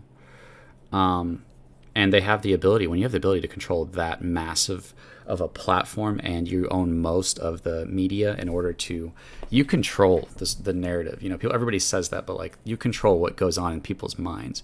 Somebody tells you, hey, this is happening in the world. Like it's so interesting, such an interesting dynamic, because they do report like, oh, this is happening in Ukraine, but it's like with exactly how they want you to see it. Oh, this is happening with cryptocurrency, but it's exactly how they want you to see it. The people that have the most power and the most control, who want you to lose your rights, because we are an obstacle to the world that they want. But the problem is, like, they're not going to get Americans guns. Like, that's just not going to happen. There's way too many guns out there. You could create laws, but you're probably going to see a huge backlash from all of the American people. Like, the American people are such a problem to, you know, what you were talking about, Drew, the global reset and what many would call the New World Order, stuff like that. That I personally feel that they're not going to see that and then back down. that it's going to become more extreme. And by more extreme, I personally feel, and this is where I can sound like a crazy nut conspiracy theorist, but I'll start with the realistic things and then work towards the you sound like an idiot things. But obviously food shortages, like taking our food, collapsing our, depression. Beyond that, chemical warfare, more viruses that are actually more deadly. Nuclear attacks within the country, so they declare martial law. They really need the ability to declare anybody they want to declare a terrorist and detain them without any due process. And we're already pretty much there, but I think it needs to get even worse. They're literally our governments and media are labeling conservatives as extremists, terrorists. Which I was just watching something with Rudy Giuliani about, the January 6th thing. And it was like, okay, you guys shot a woman climbing through a window. That you guys did the worst part of that. And you guys said that was the worst thing since 9/11. Nobody was armed. And they also said that all the attacks, the BLM attacks that were happening were peaceful protests, like literal people dying, cities on fire, people crying, people fighting, beating each other's heads in, peaceful. January 6th, people being escorted into the building by police. Worst thing that's ever happened. And I think that, probably a good part about that is the structure has become so corrupted. It's not like they're kind of for us. They're completely against us. Everything is just even worse for us. And they're profiting off of it, especially when you look at who they're helping, in order to help themselves. If they help us, they don't get to profit off of it. If they help other countries, then they personally can profit from it in some way. I'm sure it gets obviously a lot deeper than that.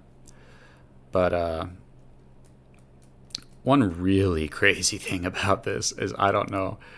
So, but yeah, I think that they will do mass things to the world. I mean, it was Ronald Reagan, I think, who said, if we had a common enemy, the whole world, then we would all come together. And it's like, that concept is true.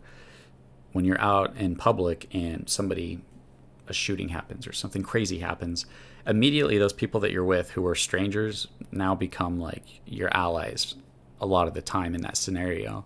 So having a common enemy can cause the world to come together. But what common enemy could cause the world to come together? I think they really tried that with terrorism, but it just, didn't do it. And then you could try it with a virus. Oh, this virus is the common enemy of the world, and we all have to come together, and we have to listen to this group of people that says you must do this and you must do that. And if you're not doing this, then it's not for the greater good, and therefore you are an enemy of the people, and you need to be detained, and your rights need to be taken away, and we're going to cancel you, and we're going to shut you down, and we're going to silence you.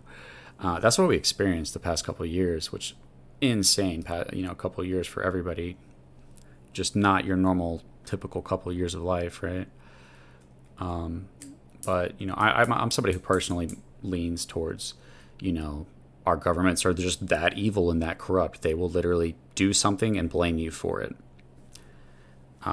People are that corrupt in general, and governments should be more prone to corruption than random people. If random people are out here killing and murdering and stealing and raping and doing all of these worst things, do you really think that our government is better than its people morally? No, of course not. There's more room for corruption there. That's what the Constitution is designed against. And all of this is literally tied into blockchain technology. That's what centralization is a problem, is they control funds. And we need to take the power out of their control. They don't deserve that control. They don't need that control. It doesn't benefit the people.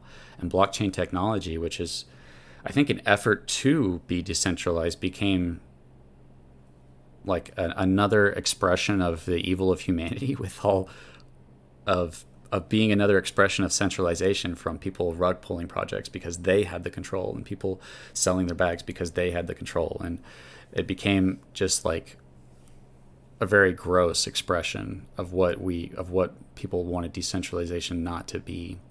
And I think that it's going to become that, possibly on an even greater scale. And some of you guys in the chat might know more than this about me, where it feels like they're trying to collapse the dollar and they're trying to force us into their cryptocurrency where everything's on the blockchain, where they can see everything you're doing.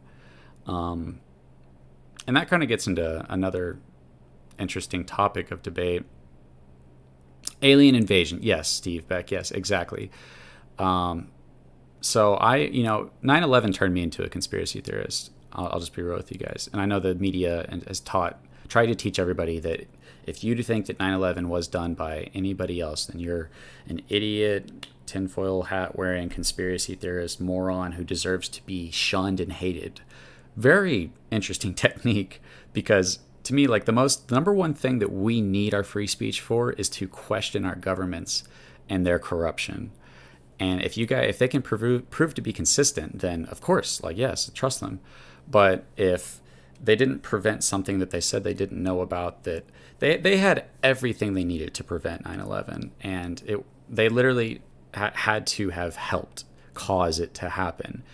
They had to make the fighter jets stand down, which was something put in by the vice president. They switched how that worked, how it used to be like they needed to get the vice president's approval in order to get the jets out. And if they could have got the jets out like they had done previous times, because a plane flew over a golf course, they had F-15s on it, or whatever, very quickly. But these planes flew around for hours. And if you think that no, that definitely happened and we just were dumb, that's fine if you feel that way. I personally feel like they planned that and did that, and what came out of that was a bunch of BS for everybody. It helped them and the oil that they were getting in Afghanistan or wherever, the nukes, the WMDs that they never found, the Patriot Act. They destroyed the part of the building that was looking into like 2 trillion missing dollars unaccounted for. To me, it was just an obvious attack on America, done by them or allowed by them. But I personally lean towards like, no, they did this and they used this to do their agenda. But since that time, I did become like extremely untrustworthy of the government. And I became like, oh, the signs were there. Like, a lot of signs were there that 9/11 was going to happen, but there was no way we could have really known. So I became like, oh, well, I wonder what's going to happen next. I wonder if we can tell what's going to happen next. So I would research into it and watch videos and look online and stuff, and really trying to be able to separate reality from like fantasy, because conspiracies are fun and all. Like, it's fun to think about the Mandela effect and stuff like that, but I don't like it when we get into flat Earth and lizard aliens and stuff like that. I'm like, it has to have a basis in reality, and the only basis, because they really want to associate anything, they want to associate their corruption with fantasy, so that anybody who says, well, I think our government did that, they can say, oh, well, you must be a lizard believing, you believe that, aliens built the pyramids and, all this. They like to associate crazy ideas with what they've actually done. You know what I mean? So that they can turn the American public on you. And they teach you to have a sense of self-righteousness against people that disagree with you, which is what you see with any lie today, is that when you see all the hatred coming from one side, and obviously it's not always this way. Hatred comes from both sides, but generally speaking, a lot of people are taught to believe that because they believe what they believe, that they are more righteous than you and that you are evil and that you're worthy of their hatred.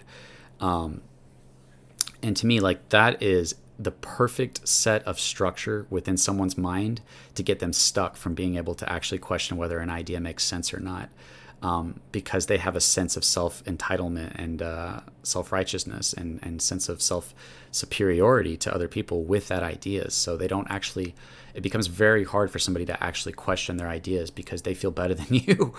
And we see this in so many different ways, from political to religious to, even in the cryptocurrency space. If you don't believe that this crypto is the next amazing thing, then you're a fudder and you're worthy of my hatred and you're a bad person who needs to be shunned and canceled and go away.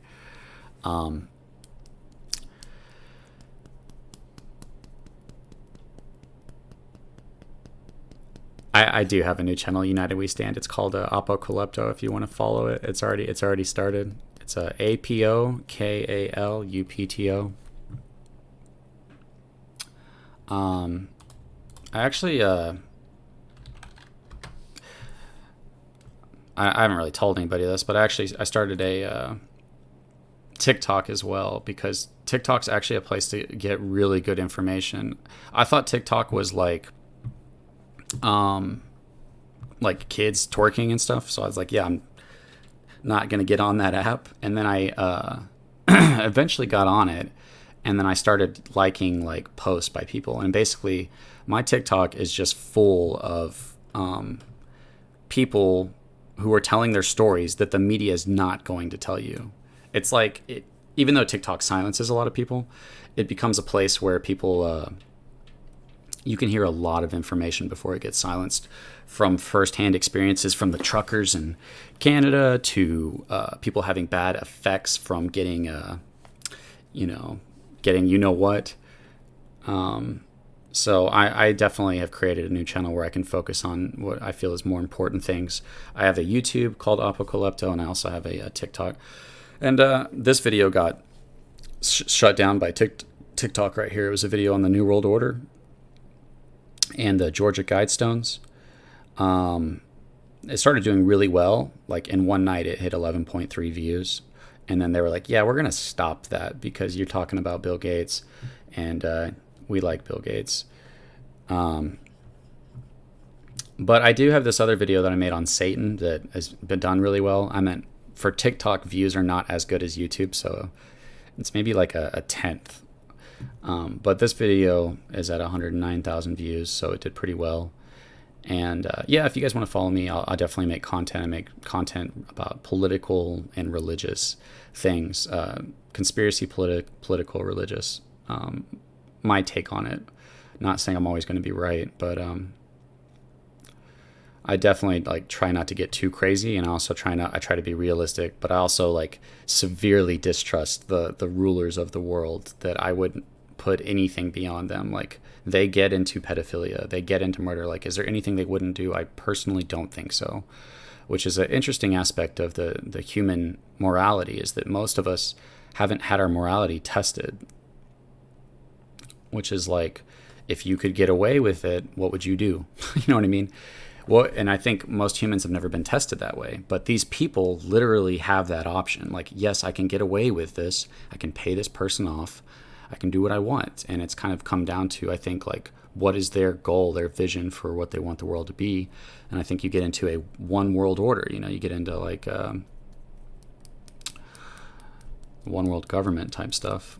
But what I was going to say is, whenever I got into 9/11, I became like, oh, wow, our government's that evil. Before I just didn't care about politics and I really didn't for quite a while after that either, because it's just so boring as a kid. But one of the things I saw was a video, and I saw it a long time ago, and it was with this Ronald Reagan talking about, an outside source, threat would bring all of us together. And the idea was, in the video, was like, they were going to use UFOs to fake an attack in order to bring everybody together. Now, this just sounds like nonsense, but if you haven't been paying attention to the UFO thing, it's basically coming out that our government has known about it. Like, this article is on this stuff. It's no longer just like fantasy stuff. Like, the government's acknowledging it. Top defense official says government received about 400 reports of UFOs, hearing on government investigation of UFOs. And there's people that have come out and said, like, yes, I worked near Area 51. They did these interviews with Joe Rogan. They can prove that they actually worked, not in Area 51, but at like Area S12 or something like that. Bob Lazar, I think is his name. And they basically talk about how we have this technology that they were trying to reverse engineer. Like, we don't know how it works, but we're trying to break it apart and find out how it works so we can use it. And it's basically something that works off of gravitational energy that is able to move in any direction at light speed without sound. And it's just coming to light that, this is actually a real thing. Like, we don't know what the origin of it is, if it's actually alien or if somebody else created it, or maybe it's like ancient thing that we found underground. Like, I haven't heard a good explanation on where it came from or what it is, but I do believe that if you research into this, that you're going to find that our government is literally acknowledging that we have information on UFOs and that they've been researching it and they've been lying about it. Them researching the unidentified flying objects that they've had. Now I try to be real logical because this just starts to sound like crazy. I mean, but you know, it was like, okay, so 2 years ago, and I'm sorry if I'm jumping all over the place. I was writing a story, and I'll tell you guys what the story's about if you're interested enough to hear my thoughts and opinion. The story is about a virus that transmitted consciously through negative thought that caused people to become the worst version of themselves. So to become like whatever evil you were, whether it was greed or lust or hatred, it took over you, and it was spread through negative thought. And it turns into this really crazy, awesome story, in my opinion, that basically leads to what is the collective conscious, and that there's this world of our consciousness that exists that we access through our minds. It's going to sound so crazy. And that basically the main character gets this disease, and he has to go within his mind in a dream to fight the disease taking over. And it manifests itself as like this, evil, like dragon or something that's taking over his mind. And once it gets him, then he succumbs to the evil of the virus. I was literally writing this before any of this happened. Like right before it happened, I could show you my story that I wrote. And basically he gains access to this conscious realm, and in the conscious realm you can imagine anything you want, but it draws away from like your energy, so you can't get too crazy with it, but you can also, whatever you imagine, you can actually create in this world. And then I created this conspiracy where the government was trying to gain access through technology, getting into someone's mind to the conscious world so that they could gain access to everybody's minds. Which is just a fun story that was kind of a cool story to tell. I really like horror stories, so I like giving like this crazy in-depth reason for why this horror thing is happening that is very unexpected. So I have this really cool story that I would like to make one day. But I wrote this months before the pandemic happened, and I was wanting to make it. At one point in the story when I was writing it, I was thinking, man, I would really like to make this story so that it could be real. Like, so the reader could be like, wait, did this actually happen or did it not? So I wanted to, but I had to have a part of the story where there was a pandemic, right? Because that's what the story's about, where a city actually got shut down. And I was like, wow, I don't know if people ever believe that, because that hasn't really happened. And then months later, I watched Wuhan get shut down. So I don't know if you guys are paying attention to this all. My eyes were glued to Wuhan in the beginning. And the streets were empty, and people were, screaming and dying in hospitals as the footage we were being shown, just bodies everywhere. And I was just like, holy cow. Like, I was really paying attention to this, because I was like, I didn't think this was possible. And I was literally just writing a story about this, not obviously what it was, but my own version of the story. And then we slowly watched it. Hey, it's spreading out. It's spreading out. It's spreading out. It's in America. It's coming to America. It's in your state. We're shutting down. It's like, that was a crazy year from everybody, I'm sure. And then I think we were given the worst medical advice we've ever been given. Like, I think people needed to be, natural immunity through us being together probably would have been better. I think that us exercising and eating right would have been the right thing. I think sitting inside and not getting sun, not the best thing to do.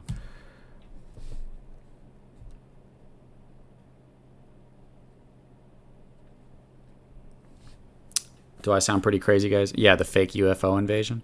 Well, I guess my approach to that would be like, okay, if they did do something like that, right? If a UFO had started attacking, and we were like, we don't know what that is, but we know that's technology that we've never seen before, and that was my point I was trying to get to, was 2 years ago or whatever, we never would have thought, if you had told somebody a global pandemic is going to happen and you are going to be told to stay home, and we're going to all be forced to wear a mask, and they're going to try to force everybody to get the cure for it, what they consider the cure for it, people would have been like, dude, like, maybe, but I don't think so. Most people would be like, that's crazy. So it's kind of opened this door to like what is possible. And I personally feel that getting our food supply down and collapsing the dollar and war and nuclear war and terrorism turning us against each other, which is everything that's being like done, right? Besides actual nuclear war at this point. But that's another thing is if you nuke a place, you can't get the spoils, right? You've basically ruined that place with radiation.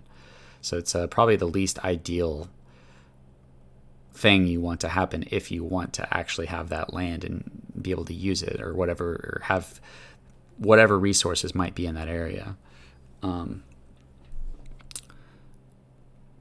But it's like our worlds were kind of flipped upside down with that. And it's just kind of like, will that happen again? I personally feel that it will. It may not be UFOs, but it could be. But it might more so just be a huge depression, or we're out of food, or a civil war, or something like really crazy. I don't know.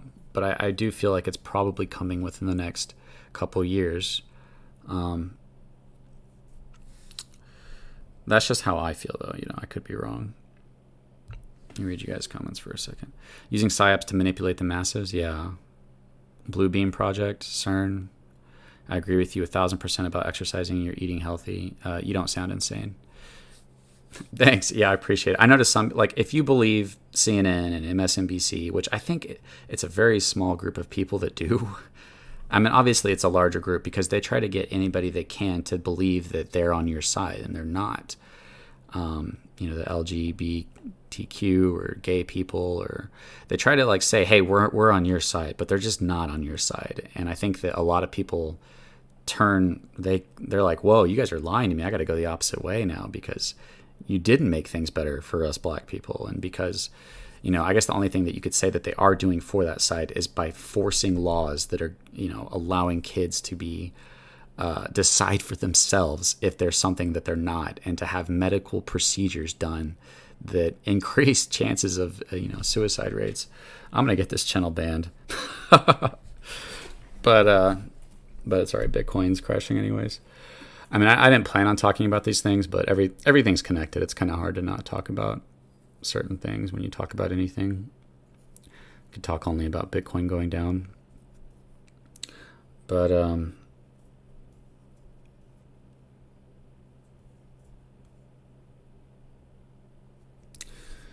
yeah, I don't know. It just gets crazy, and it gets overwhelming to the point, like, for me, like, listening to the news is like, I get it. We have some like freaking weird pedophiles that didn't tell us the people on Epstein's list, but they have the name of every trucker in Canada who were protesting the thing. It's like, I get it. They're deeply corrupt to the core, and nobody's really doing anything about it. So it's like, what's the point? If we're not going to do something about it, I just get a little overwhelmed in hearing about it all the time. And for me at that point, it like everything comes to a religious point for me, because it's like, you're going to die. There's nothing you can do about that. What's the solution? People you care about are going to die. Everyone you care about is going to die.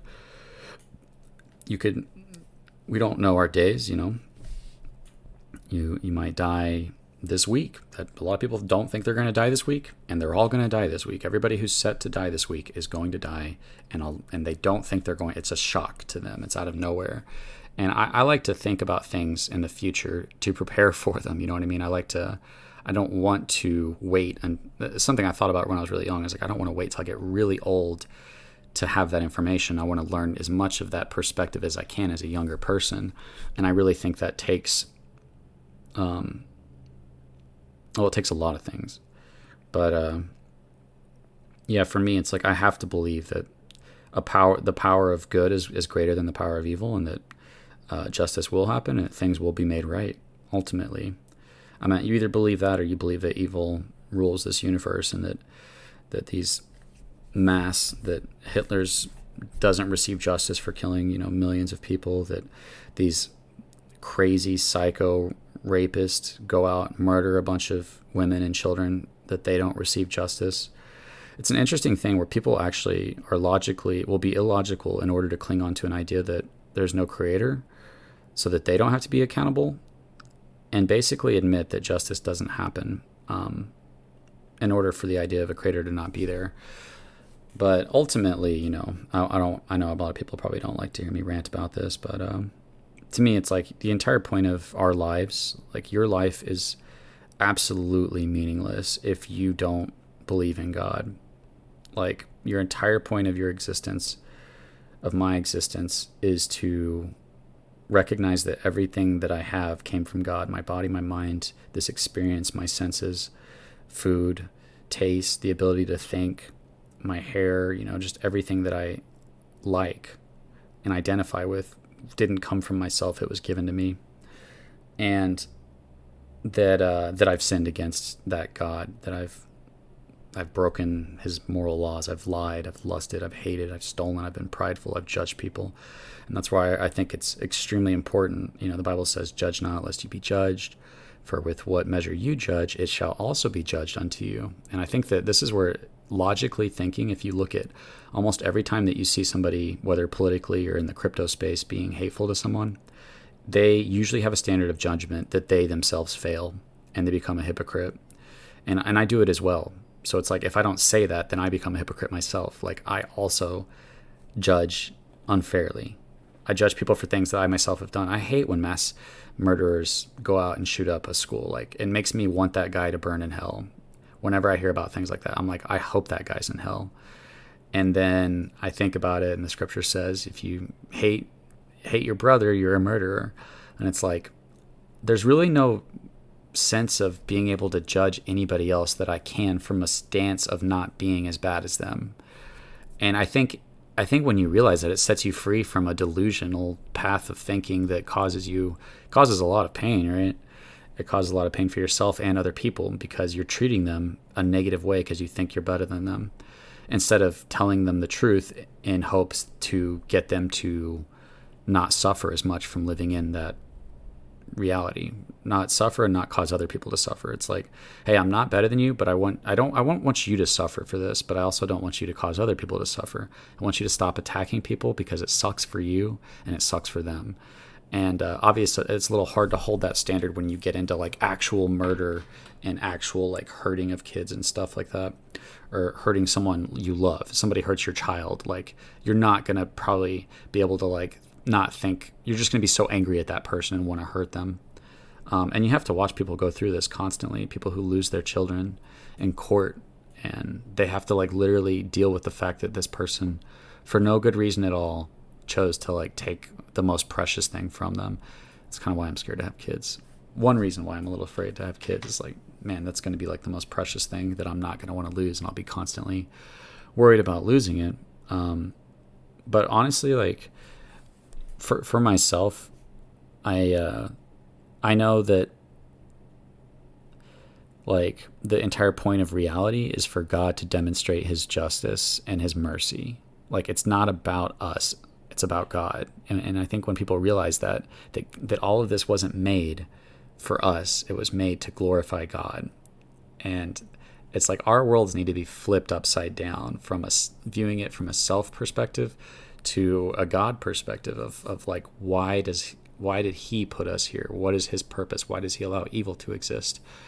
And you get into the gospel. You get into, he allowed and purposed for evil to exist so that he could bear our sins on himself on the cross and die and be raised again, so that those who believe in him will live eternally. And like, this is, your entire life is dependent on this one piece of information, which is whether or not you actually believe the gospel or not.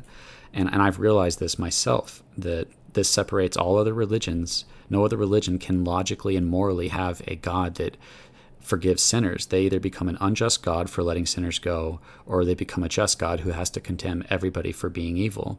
Only Christianity provides a sacrifice where God can maintain his justice and forgive you at the same time. So for me, in spite of all this evil I see going on politically, I'm like, well, God's allowing it to exist and purposing it to exist. And then it's kind of trying to understand, how much effort should I be making trying to fix the New World Order pedophiles that covered up the Epstein thing? And how much effort should I just be like telling people the gospel and knowing that the gospel is the power of God that saves people? So, if there was one thing that I want for myself or for anybody else, it's just like, meditate. Don't just assume that you believe the gospel and that you're a believer in God. because the Bible says, many will say to me that day, Lord, Lord, didn't we do this in your name and do these mighty works? And Jesus says, depart from me, you that practice lawlessness, I never knew you. And it's just like your entire existence is dependent on you actually believing in Jesus, and many people claim to. So it's like, to me, it's like extremely important. If there is one thing that you might as well just assume that you're not doing right, it's that you're believing the gospel, not to cause you to doubt, but to cause you to make sure, like, does your life demonstrate your faith? And for me, I consistently and constantly find my life my life and my heart does not demonstrate my faith. I'm not as obedient. I still sin. I still spend time not pursuing God. And I'm like, if I had a 5-minute window, I would not waste it. But that is literally what I have, because it feels like years. I waste it, So, but I know that that God's word is what is most important. Like everything's going to fade away. All the celebrities, all the politicians, and it's another really important thing when it comes to the right that I'm really worried about. When you have the right versus the left, is the right. It's easy for us to feel like we're on God's side because how evil the left is, because of what they're doing with children, because how obviously they're denying the truth of life and the evil that they're partaking in. So to me, like, the most important thing that anybody can realize is that you have no righteousness of your own. Like, you literally are not righteous. And like, you have to realize that to actually, in my mind, to actually receive Christ's righteousness, you can't be clinging to your own. And we all just naturally feel a sense of self-righteousness. We judge and we determine what's good and evil, and based on those determinations, we determine within a certain spectrum of ourselves, staying within our own standards of judgment, that we also just fail. Like, we also admit, well, I'm not perfect and I do this and I know this is wrong, but I do this, but I'm not as bad as such and such. At least I'm not a leftist. At least I'm not conservative. At least I'm not Hitler. At least I'm not this. At least I'm not Ted Bundy.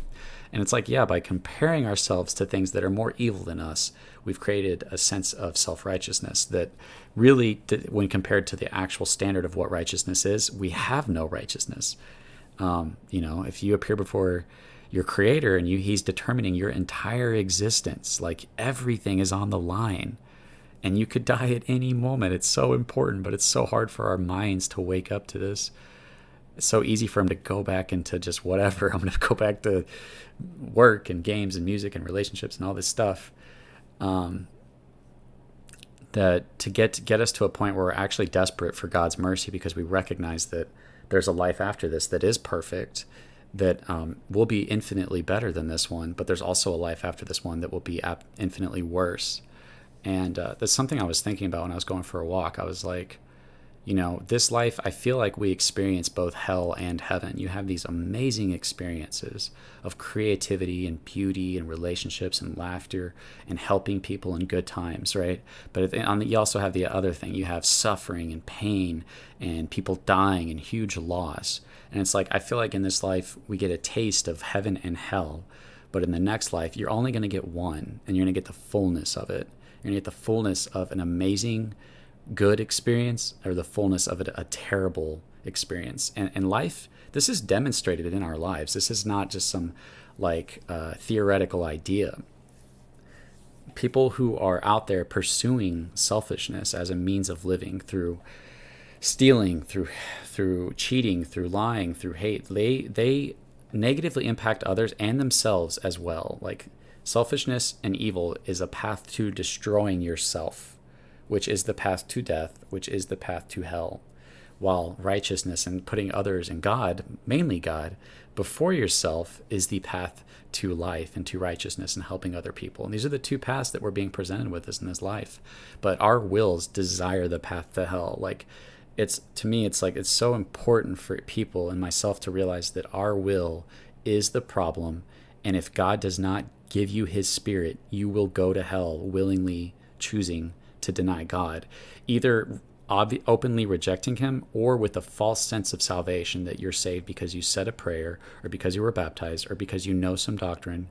And to me, it's like, no matter how much doctrine, no matter how much Bible you know, if your heart actually isn't changed, the sole motivating factor of your being needs to shift from self to God.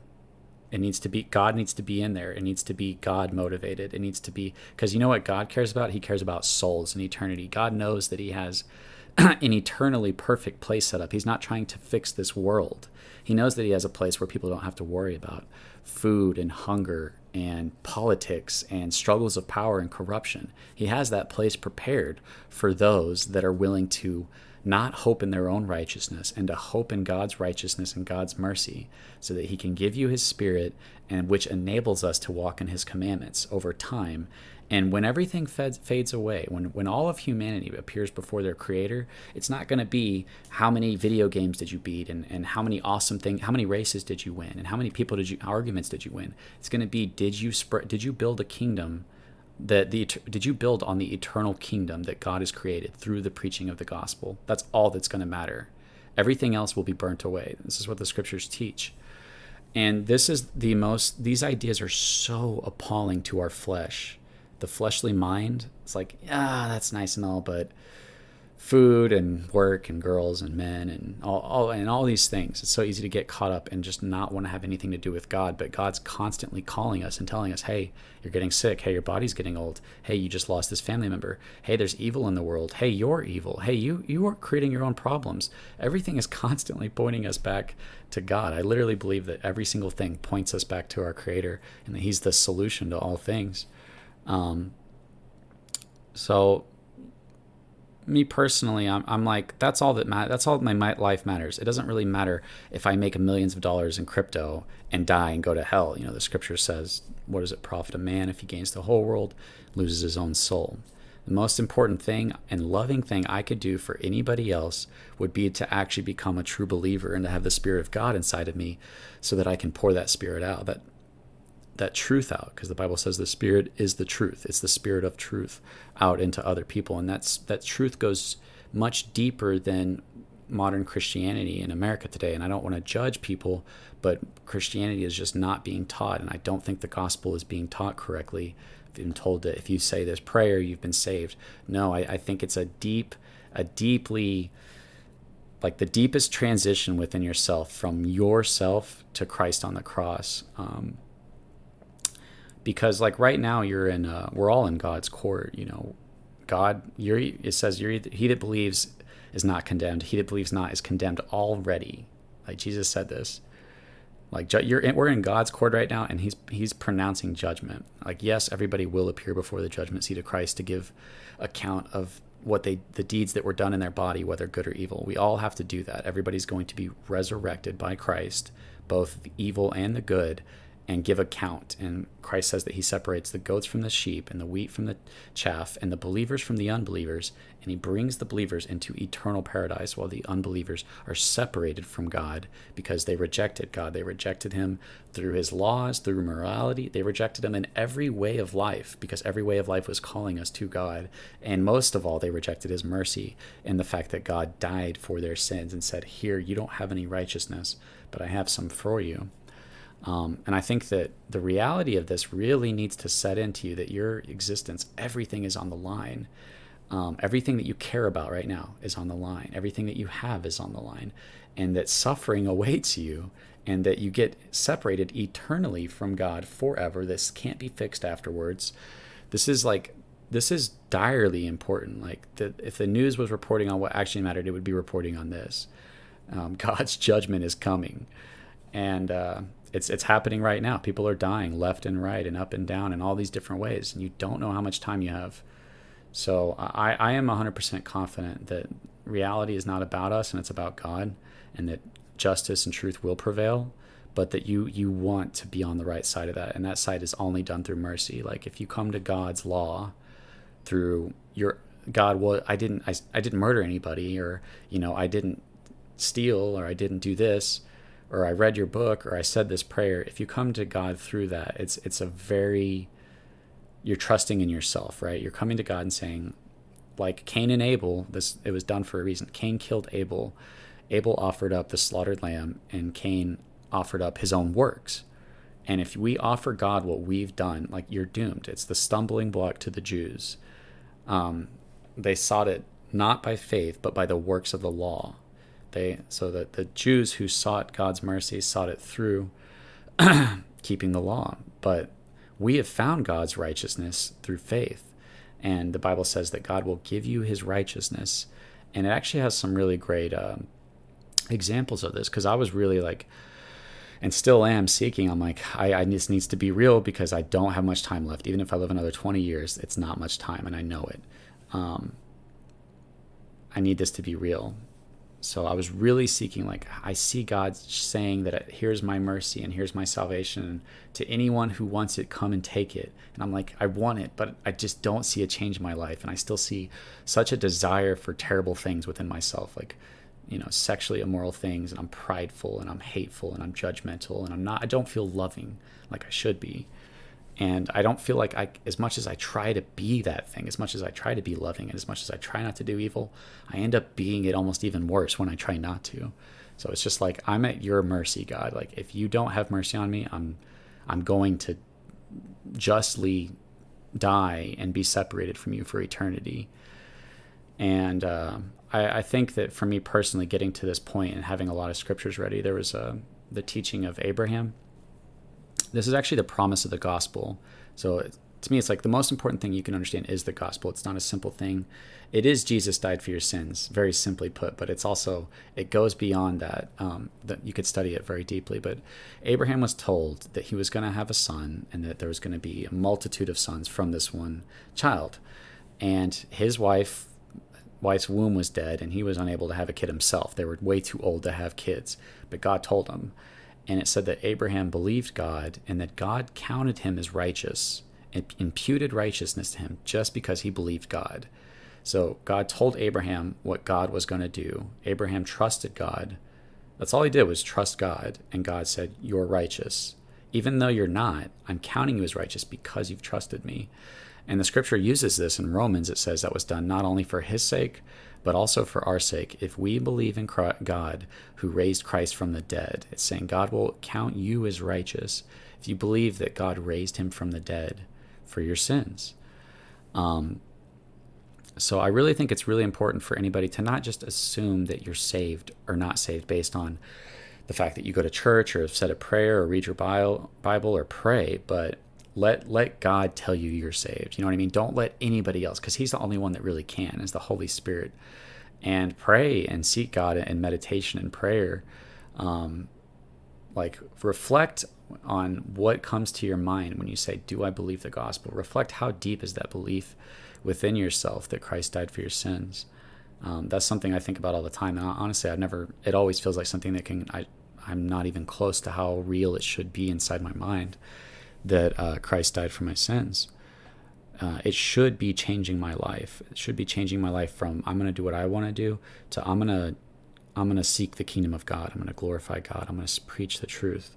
And it's trying to balance, like, okay, I have to work and get by, and I struggle, and it's okay to wind down and watch a show that's not like terrible, and spend time with people and eat and food and stuff. But at the same time, I should be doing that to the glory of God. But my main focus in my life should be what God wants me to do here. And that's, he wants me to spread the truth and to walk in it until I die. He wants me to be conformed to the likeness of Christ. If you look at Romans 8:28, it says, for whom he did foreknow, he also did predestinate to be conformed to the image of his Son. And what that means is God had foreknowledge, not just foreknowledge, but an intimate relationship before he made the universe with a specific group of people who he predestinated to be conformed to the image of Christ. And the images means likeness. It means that we were predetermined by God beforehand to become like Christ, to walk in righteousness, to suffer for telling the truth. In this world, we're going to be hated. Jesus said, if the world hates me, it's going to hate you.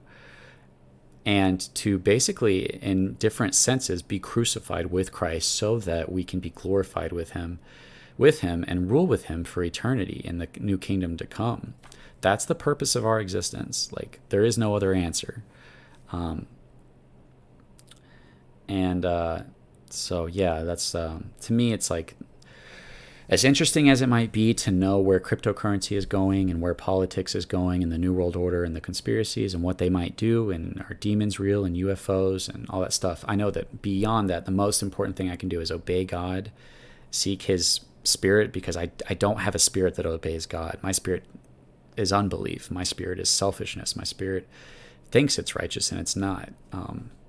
So it's really just to seek God's mercy to give me his spirit so that I can honor him and live a life that I don't regret and be glorified with him. And on this side of the world, you're going to look like they did with Christ. They hated him for telling the truth. You're going to be hated. You're going to be lied against. You're going to be slandered against.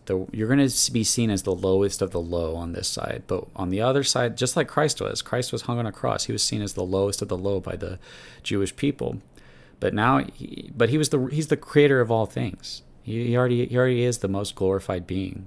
But now that he came and he did that, he has become the savior of those who trust and believe in him. And we take part in what he did. By speaking the truth, you are going to be crucified for it, just like Christ was. By being obedient to God, Satan is going to test you like he did Job.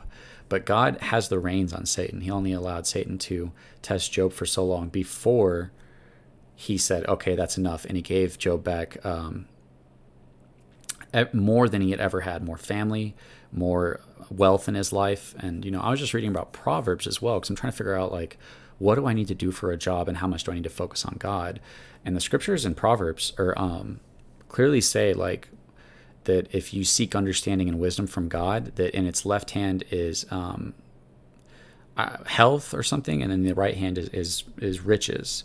And it's not that you should seek God to be rich. It's just that that's what comes from somebody who puts God first. He gives them riches. It's like he did with Solomon. He gave him, he said, ask me for one thing and I'll give it to you. And he said, wisdom to rule your people in Israel. And he said, because you asked for that, I'm going to give you everything else that everybody else would have asked for, the riches and whatnot. But because Solomon asked for wisdom, God gave him everything else as well. And I think that while you shouldn't seek God so that you can be rich, that you should seek God for God's sake and that he will take care of you. And then Solomon, became a very wise person, and wisdom is much more to be desired than gold, as the scriptures say. So, yeah, I know it's a long tangent, but to me, it's like, because it's so much more important than cryptocurrency and so much more important than our governments. It's just like any of us could die today. I could have a heart attack, or somebody else could die. And the most important thing would be, did I focus on God? Did I believe in God? And did I preach the gospel? I know that when I look back at my life, that's the only thing that's going to matter. And for your life, that's the only thing that's going to matter for you, is did you glorify God with your life, or did you deny him? And a lot of people, don't believe in God. And it's like, well, a lot of people don't believe in reality either, but it doesn't change reality. So you better fix your thoughts. You better seek truth and understanding before the consequences are eternal and unfixable. So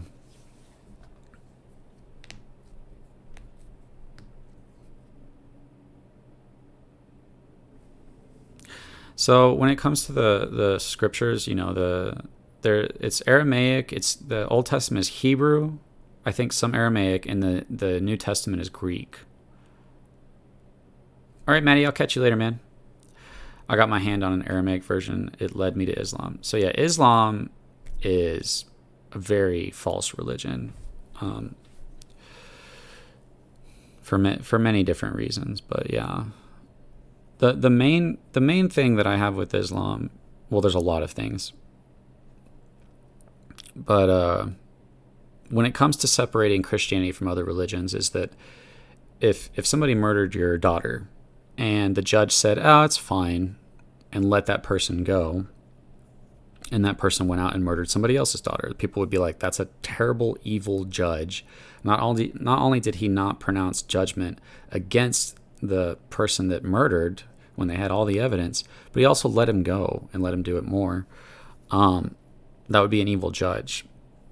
So we all have sinned against God. We've all lied, lusted, hated, stolen. We've all been in unbelief. We've all been prideful.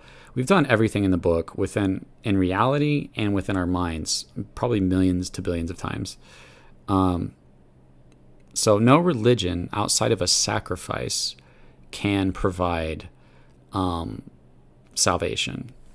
Islam tries to say like, oh, the first 4 or 5 books of the Bible are true, but then everything else was wrong. And this prophet came along and told us that Jesus was a good man, even though he claimed to be God, and said he was God, which would have made him a liar and a bad prophet, because a prophet can't be known as a liar. There's already so many contradictions. But so God can't save. If God forgives, he's evil. So it becomes a very distorted view. Even and the entire Bible is about Jesus. A lot of people don't know this, but in the garden, Adam and Eve sinned against God, and then an animal was slain to cover their nakedness, and the promise of the Messiah was made. It said, "Thy son will crush the serpent's head." With Noah and the flood, God gave him the ark, and he said, I'm pronouncing judgment against the world, but I'm providing you a place of safety. That ark is Christ. The entire, all of reality is about God, and the entire Bible is about Christ. It's about Jesus and what he's done.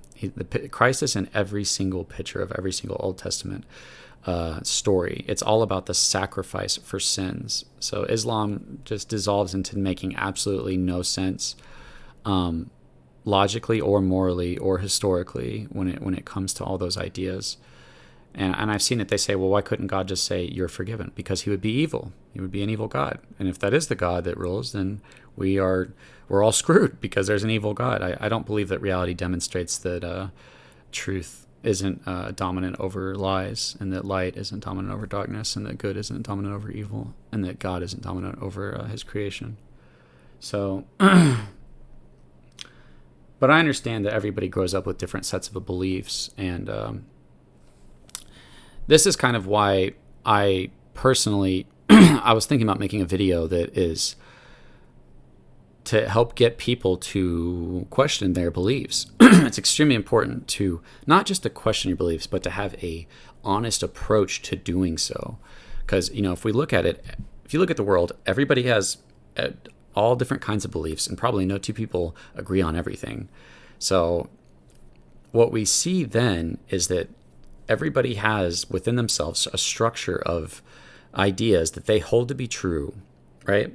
You wouldn't believe something if you didn't think it was true.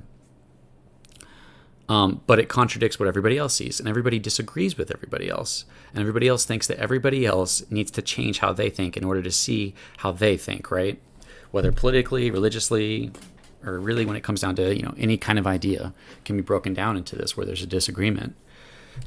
So it's like, what is the best approach for us to realize that we're wrong? Well, the first thing we'd have to do is realize that we could be wrong. And not just realize that we could, we have to have the same standard of judgment that we use against every other idea. It has to be used against our own ideas as well. And that's something that you'll see change a lot for people whenever they have a belief of something. They change how they judge you or how they judge your beliefs. They'll switch to attacking and providing arguments that are for the sake of argument and not actually for the sake of being logical. So yeah, the number one way for, I think that people, well, first of all, if God, it's ultimately, truth is a force of God. It's the force of life, and God has to birth himself in you ultimately to see the deepest truth of Christ and his judgment, and that your time is short and that heaven and hell are near. God has to birth himself in you through the preaching of his word. Otherwise, you can still get a conceptual idea of ideas that are true or not, but it'll never hit to the core of where you actually need to be changed in order to be saved. So people who still are motivated by selfishness can still understand ideas and concepts of truth and still have a sense of morality, but they're ultimately, at their core, they're motivated by self. But ultimately, the best thing that anybody could do would be you need to understand that more than likely where the truth is the last place you would look. It's actually the thing you reject as the stupidest, most hateful idea. That's usually the place where you are able to grow. And the first step to that is you just even being open to that being the idea. And I think a huge part of that is knowing that most of the time when you're not understanding or believing something correctly, that if you assume that it's probably your fault and that you're probably misunderstanding it, not in a self-pitying way, but that in I'm just going to assume that I'm probably doing this, that what motivates this idea is my selfishness. If you assume that, not in a way to like feel bad about yourself, but in a way to just see that maybe I'm just evil and wrong, and that's why I'm thinking this way. That I think you're going to cut through a lot of the fat, a lot of the crap, and get to the core of a lot of ideas when you're willing to admit that maybe I'm just selfishly coming at this. Like, that is such a strong point to start from, because most people will never. That's the last place they'll ever look, is that maybe it's their fault. You know what I mean? Or maybe they are misunderstanding it. And it's extremely important beyond that, because like we've been talking about in the space and politics, is that people have a sense of righteousness attached to who they think they are. We all do. We all feel self-righteous. It's just there. We have a sense of feeling good, like we're not really terrible, evil people, and that we kind of do good things for people and try to do good. And when that sense of ourself becomes attached to our ideas of what is right and wrong, then we get a sense of superiority over people when it comes to people who have different beliefs than us. This is what we see from the left to the right, different politics and different ideas with gender and sex and all these different things, is that people have a sense of self-righteousness for holding a delusional idea because they desire it more than they desire the truth. And it's like, in order for them to even contemplate that they might be wrong, like, yeah, they would need a deep awakening of the truth. But it's also like, hey, if we can remove you or me, if we can have an equal view of each other, that we're not any better than each other, I think we can have a lot of room for growth. And there'd probably be even more room for growth if I could see you guys and see other people as better than myself. What if we all just saw each other as better than ourselves and we all put each other first? You'd have the perfect world, right? We have the opposite of that. Most of us think we're better than a lot of other people, and we put ourselves before a bunch of other people, and that's the way of the world, and that's why this world is so evil. That's the problem. If you could flip a switch and fix that, you would fix all of humanity. If you could say, make everybody think about everybody else first and put everything else first. We just don't do that. We put ourselves first. We idolize ourselves. We worship ourselves, and it feels normal to us because we all do it. Look how amazing I am. I made this thing. I did this thing. And we give ourselves credit for what we do, but we don't give credit to the Creator for what He's done with all of reality. So, yeah, I think that the main things that would help people wake up would be like, you have to just be willing to be wrong. If you're not, then you're going to be stuck in a delusion, and you're going to hate other people for your own delusion. But beyond that, you need to see everybody as equal or better than yourself, because if you think that you're more righteous than other people, then your ego's on the line, and you're not even able to have a real discussion about information because you're so worried about winning and feeling superior than somebody else. And we've all done it, right? That's why I always like to say that. It's like I'm not trying to make you feel like you're worse than everybody else whenever I tell people these things. That's why I always say, like, we all have done this, so that it puts us all in an even playing field of like, hey, it's not something you have to like feel bad about when recognizing that you're doing this, because we all do it. But it's just something like, hey, this is an area of growth for you, so that you can become less hateful, less delusional person that's attacking people.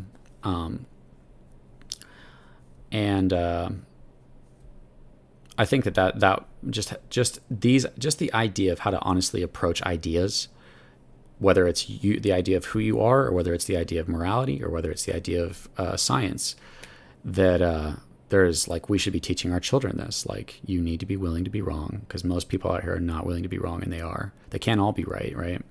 If we're all right, we'd have this contradicting reality. But truth cannot contradict itself.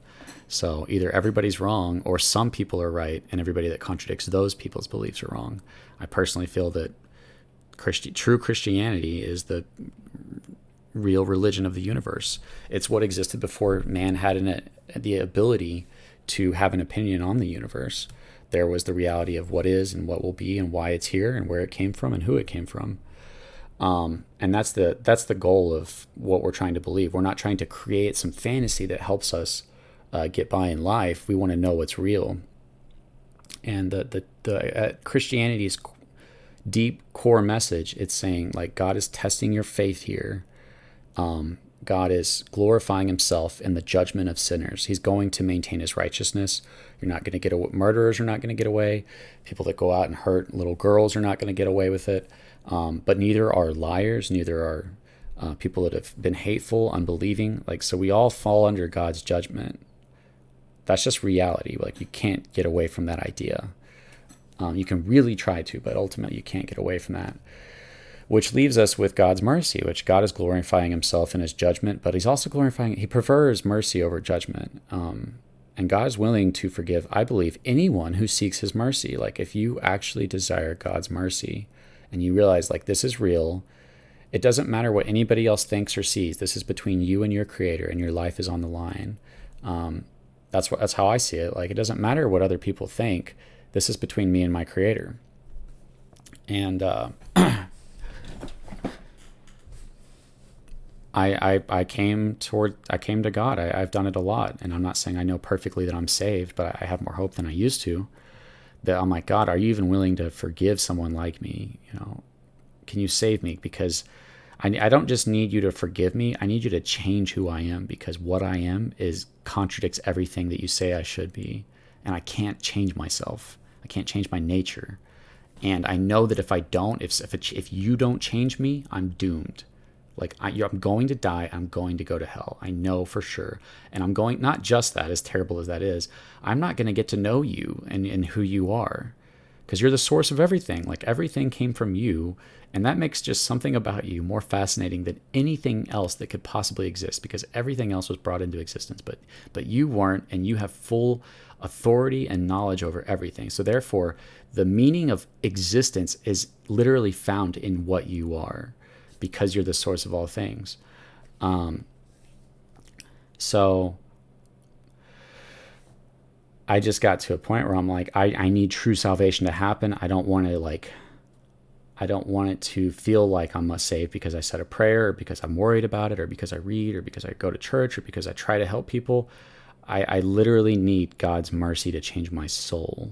And I really think it's really important for everybody to take this up with God. Like, do not give up until, like, you know that God has satisfied you, that you're forgiven, and that he's working in you to conform you to the likeness of Christ, so that when all this is said and done, and we've died, and we've had to pass through this hard experience of, however it is that we're going to go, whether it's through medical conditions in the hospital, and you're having your last breaths, and you're like on a roller coaster in a moment, and you're like, what's about to happen? I don't know, but I know that I'm about to pass from this world.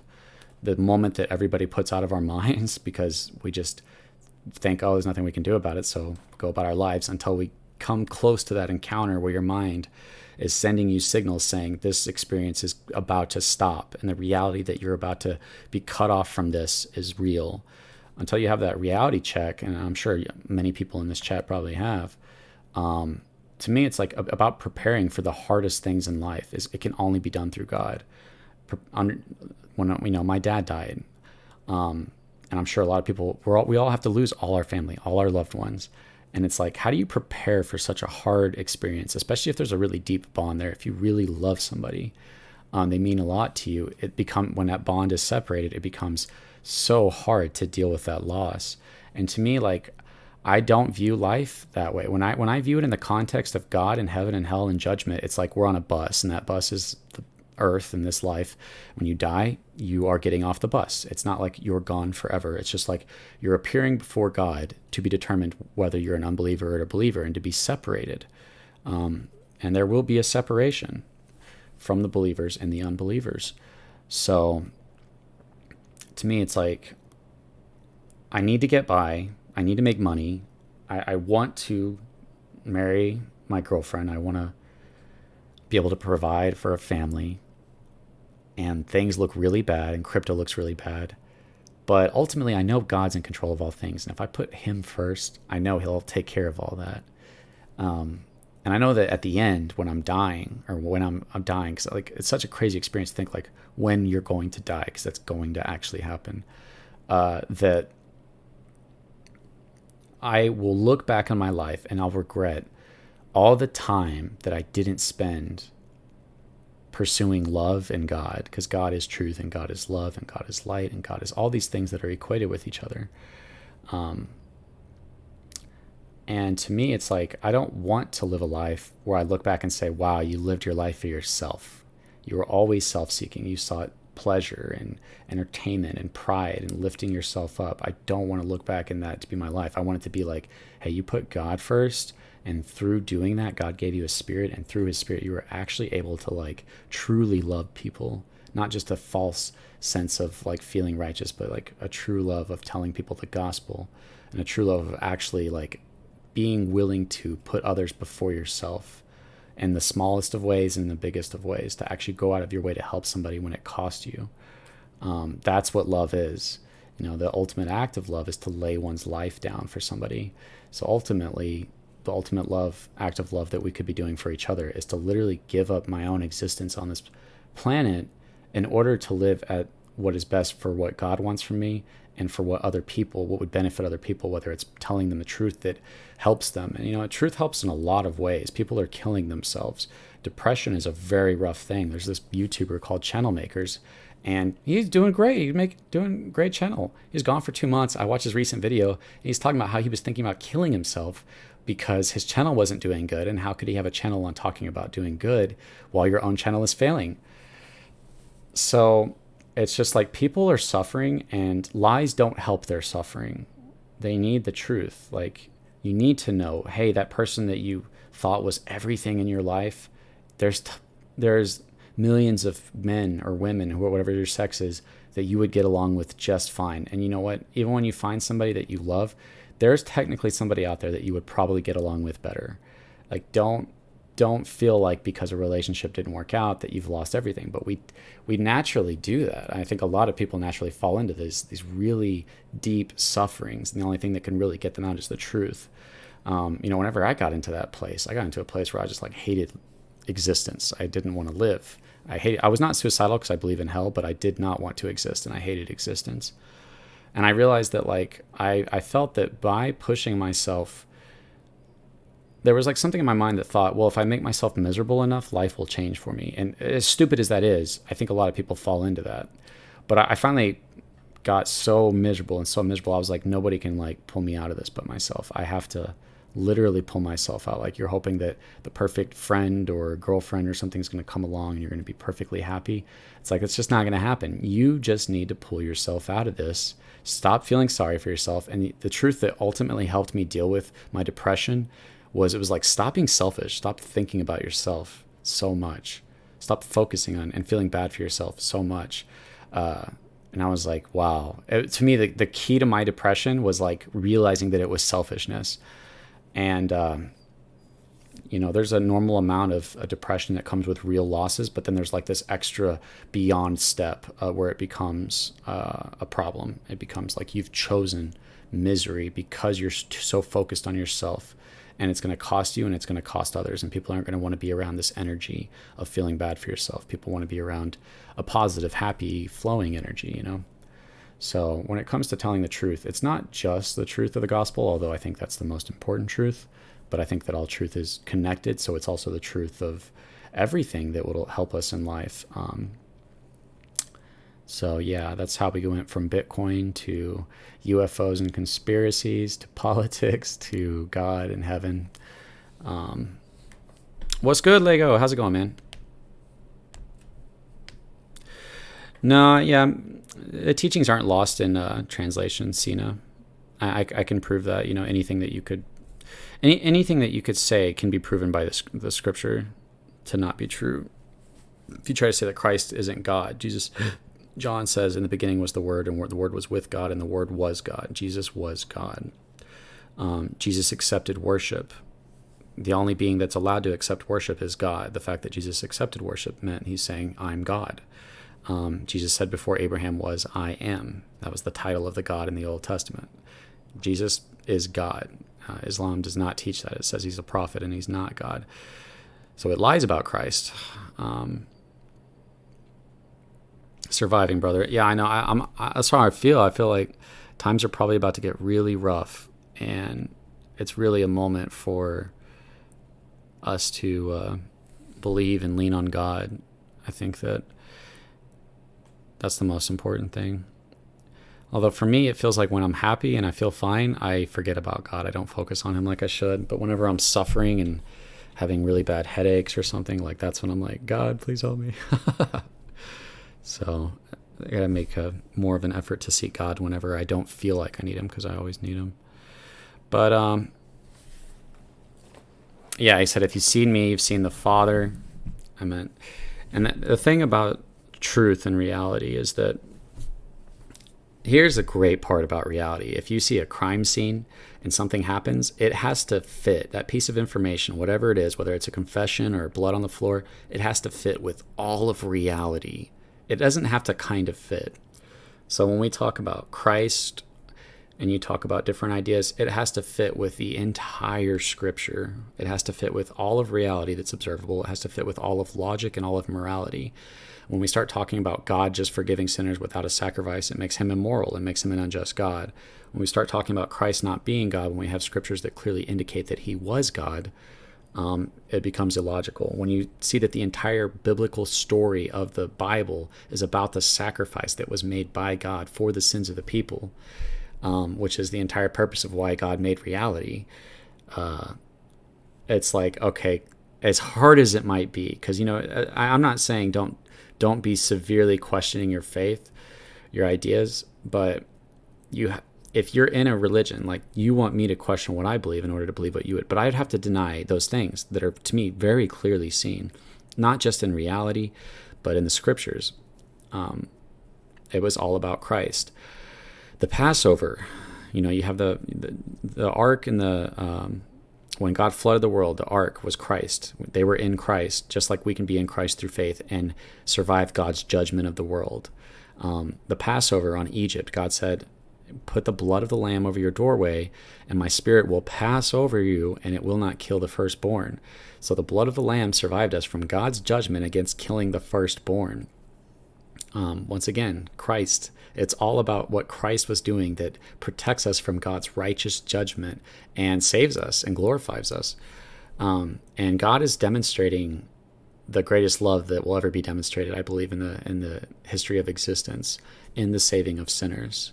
He's doing this to bring and make himself a people for himself, which is a really interesting aspect. When you start to talk about a God, it's like, well, what if evil had never existed? Then the God would never have been known to be and this is just speculative, but God wouldn't be known to be as righteous judgment of evil, right?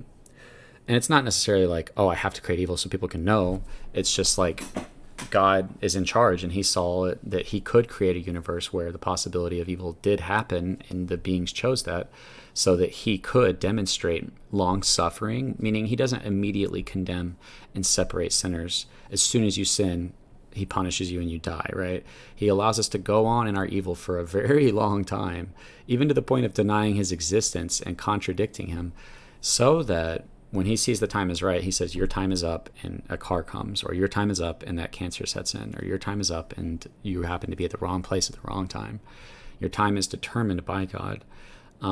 But God is just and he is righteous, and he has provided us a sacrifice, which is what the entire scriptures is about, is that Jesus was God and died for our sins. No man could fulfill the law. It took God fulfilling the law in our place. The Bible doesn't glorify man. It's not about making man feel amazing and the savior of the planet is what all our movies are about. But it's just not us. It's God.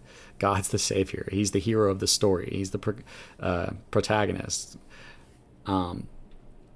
Islam turns God into an evil God that forgives sinners as with unjust standards of judgment, and it turns Jesus into a liar.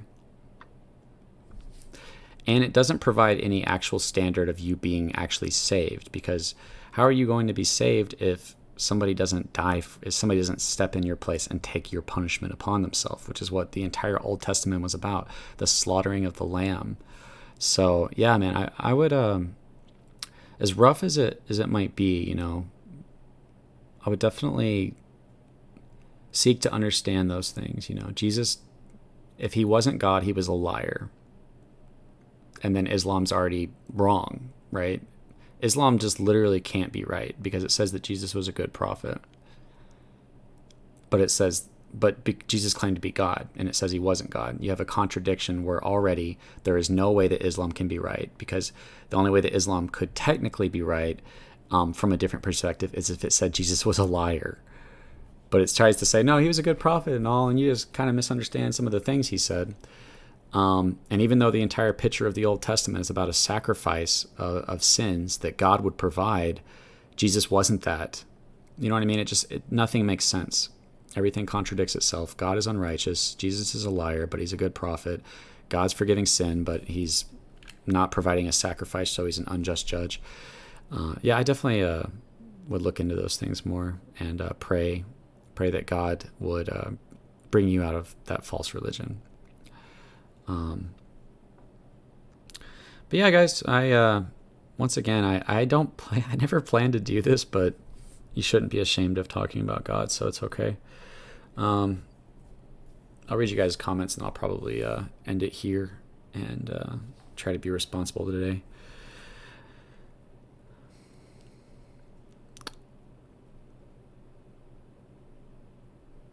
Just sick of how much bloodshed and hate has been these past 2 to 3 years.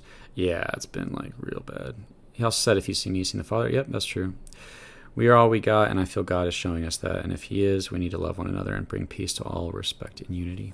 Yeah, I think that God's calling us to eternity. You know? You think about how fast life goes.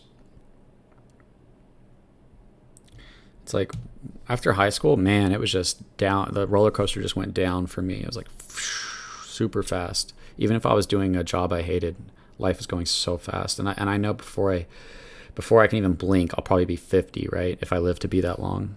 So that's the thing, is like, is it up to humanity to save the world, or is it up to God? It's like, clearly God's in control.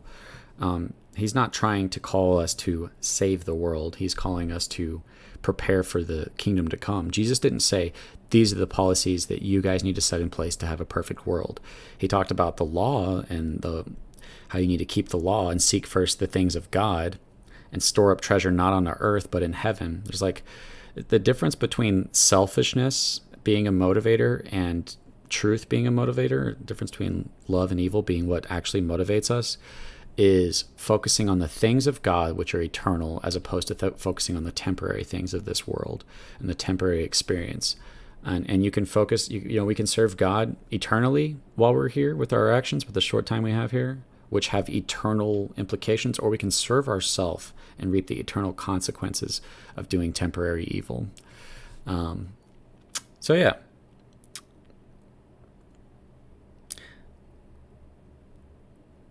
Yeah, Sina, yeah. That's a lie, though. But there's a lot of good debates and stuff on that, so if you wanted to look at it more. I get it. I get that, it thinks that the Bible is wrong, but without saying why, it doesn't really, like, just saying, hey, the Gospels are corrupted. I mean, it was written in the Greek. If you go look at the Greek, the translations are not corrupted, actually. There was two groups of people that helped write the Bible, and it was like, I think Catholics and Protestants sat down to translate the Bible to come up with one translation. And there was some errors, yes, from Greek to, English. But if you go study the Greek, the words mean the same thing. The ideas are the same. The ideas were everybody who's ever said that is somebody who makes a general, and this is something you see that's a real problem. I see this all the time.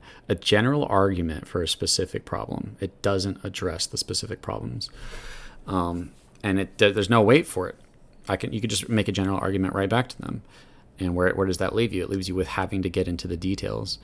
But I know a lot of the Greek words. I'm not like an expert, but I know that repent is the word metanoia. I know that apocalypto, I believe, is the word revelation, where we get the word apocalypse from.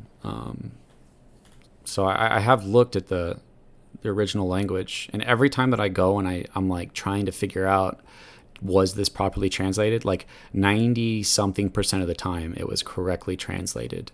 So when they say corrupted, it's hard, because like you just have a false religion. Even if you were able to say like, oh, these ideas weren't translated correctly, you're still stuck with an unjust God who just lets people go because he lets them go without a sacrifice. You're still stuck with saying that Christ is a good man, but calling him a liar at the same time, unless you wanted to say like, oh, every time that he said he was God, that was mistranslated. And it's like, okay, but the entire Old Testament pointed towards him being God as well. You basically have to call God a liar in order to say that Islam is true. Jesus chose his disciples to go to be witnesses to what he did and experienced, and then to go out and to preach it to the Jews and to the Gentiles. And then Paul was later chosen. So, yeah, you basically have to call Jesus and God a liar to say that that Islam is true. And the logical and moral, historical, and theological problems you run into, they're all there, but I think you'd have to approach this because it's such a different thing. Like, for one, like, I think that ultimately anybody who actually has faith in God is because God is literally like moving in you, moving on your soul. It's like a work of God. So I don't necessarily think that there might not be an argument or something that I can't make that like would convince you. But I think that God's just going to work in you, or he's not. He's going to leave you in a false religion, or he's not. And here's the ultimate difference, right? This is really important, actually. And this is the difference between every religion. Because every religion comes down to very simple ideas. Buddhism, everything's fine. No one's going to be judged. Yes, evil happened and people suffered, but everything's going to be fine for everybody, and everything is one. Right? The creator is, we're all the creator, and we're all nothing and everything at the same time, and therefore there is no hell and there is no heaven, because we're all one and we can't be separated from each other. That creates a lot of contradictions. First of all, the universe had a beginning. Second of all, there's morality, and evil has been done. Because evil has been done, there should be the one who placed the laws to determine what was good and evil in the first place is going to hold those beings who broke those laws accountable to the laws that have been broken. The moral law within man had come from the same place as the source of the universe, which is the creator. The creator is going to hold us accountable for our sins. The Bible says, if you break the smallest part of the law, you're guilty of breaking the whole thing. If you break even the tiniest part of the law, just a tiny little part of the law, you've broken the entire law. How many times have you lied and lusted and stolen? To try to say like, oh, well, if you do really bad things, then God will put you in hell. This is what Islam says. If you murder, then yeah, you can't be saved. Okay, that sucks. What if somebody grew up and had a bad childhood and murdered somebody, and then they forgot about it, but now they're just going to hell forever? What kind of message is this? What kind of God is this who can't save murderers? The God I believe in can save anybody. His righteousness, when you put Christ's righteousness on a scale, all of humanity cannot outweigh the righteousness of Christ. So anybody can be saved, no matter how terrible you've been. If true, not just by saying a prayer, but if true repentance has happened in your heart, a true turning from yourself to God, to seeking God's mercy and God's righteousness over your own condemnation and self-righteousness, you have no hope within yourself. So with Islam, with Judaism, with any religion, they create like a test, and you have to get like 70% to pass the test in order to be go into heaven. So what it creates is you trust in your own efforts at being righteous before your God, even though you've already broken his laws. You have so many contradictions here. If you go out and you murder somebody,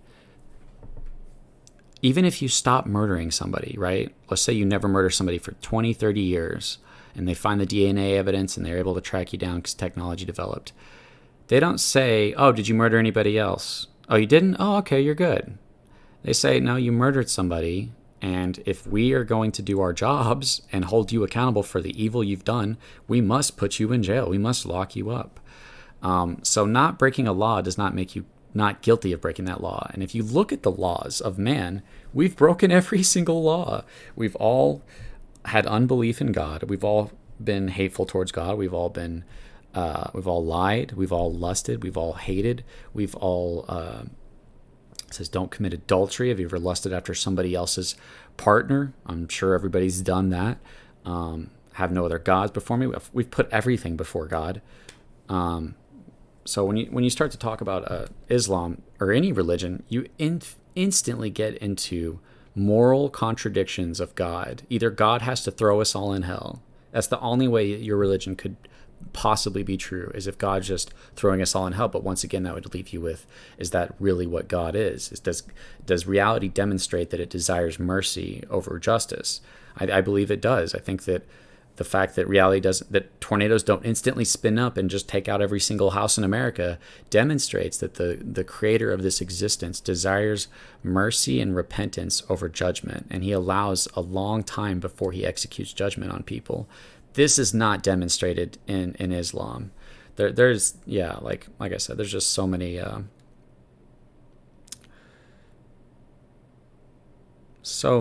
false things. Yeah, I do know what I'm talking about.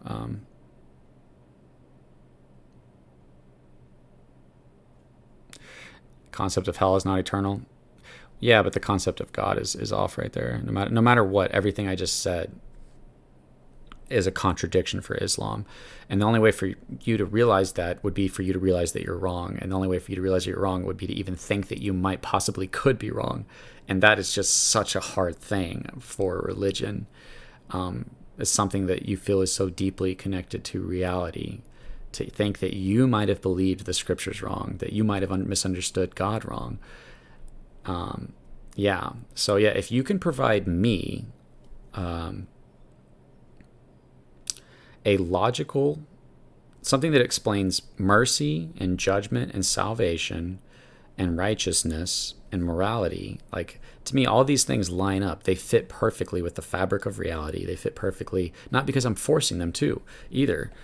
God says, you're not righteous, and if I'm a good God, I have to judge you all. You all have sinned against me. No one passed the test. There's not, no, some of you guys didn't murder. Jesus said, if you hate your brother, you're a murderer. He said, you've done all this evil in your heart, and the heart is the problem. So God says, you've all failed the test. You've all sinned against me, and you all deserve my judgment. And it would be a good thing of me to judge all of humanity and condemn them. And God has done that at times. He drowned the world. But God also has a plan, and he desires mercy. So he says, I'm going to come in. I'm going to suffer for what you've done. So you don't have to suffer for what you've done. But beyond that, I'm also going to become your righteousness. I'm going to fulfill the law.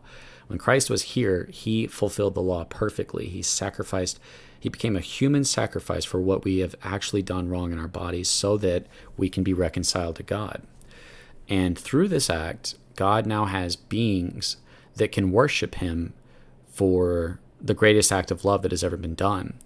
The Bible says, he that has been forgiven much loves much. Well, if an angel never sinned against God, then it has a certain kind of love for God, but not the one that somebody who deserved his wrath, and then that being stepped in and took his place. It's like you're going to die, you're going to suffer, and it's going to be the worst thing you could possibly imagine. And the one who is executing your judgment says, you know what, if you just trust me, I'll stand in, I'll take your punishment, and I'll become your righteousness, and I'll bring you back to my home and take care of you.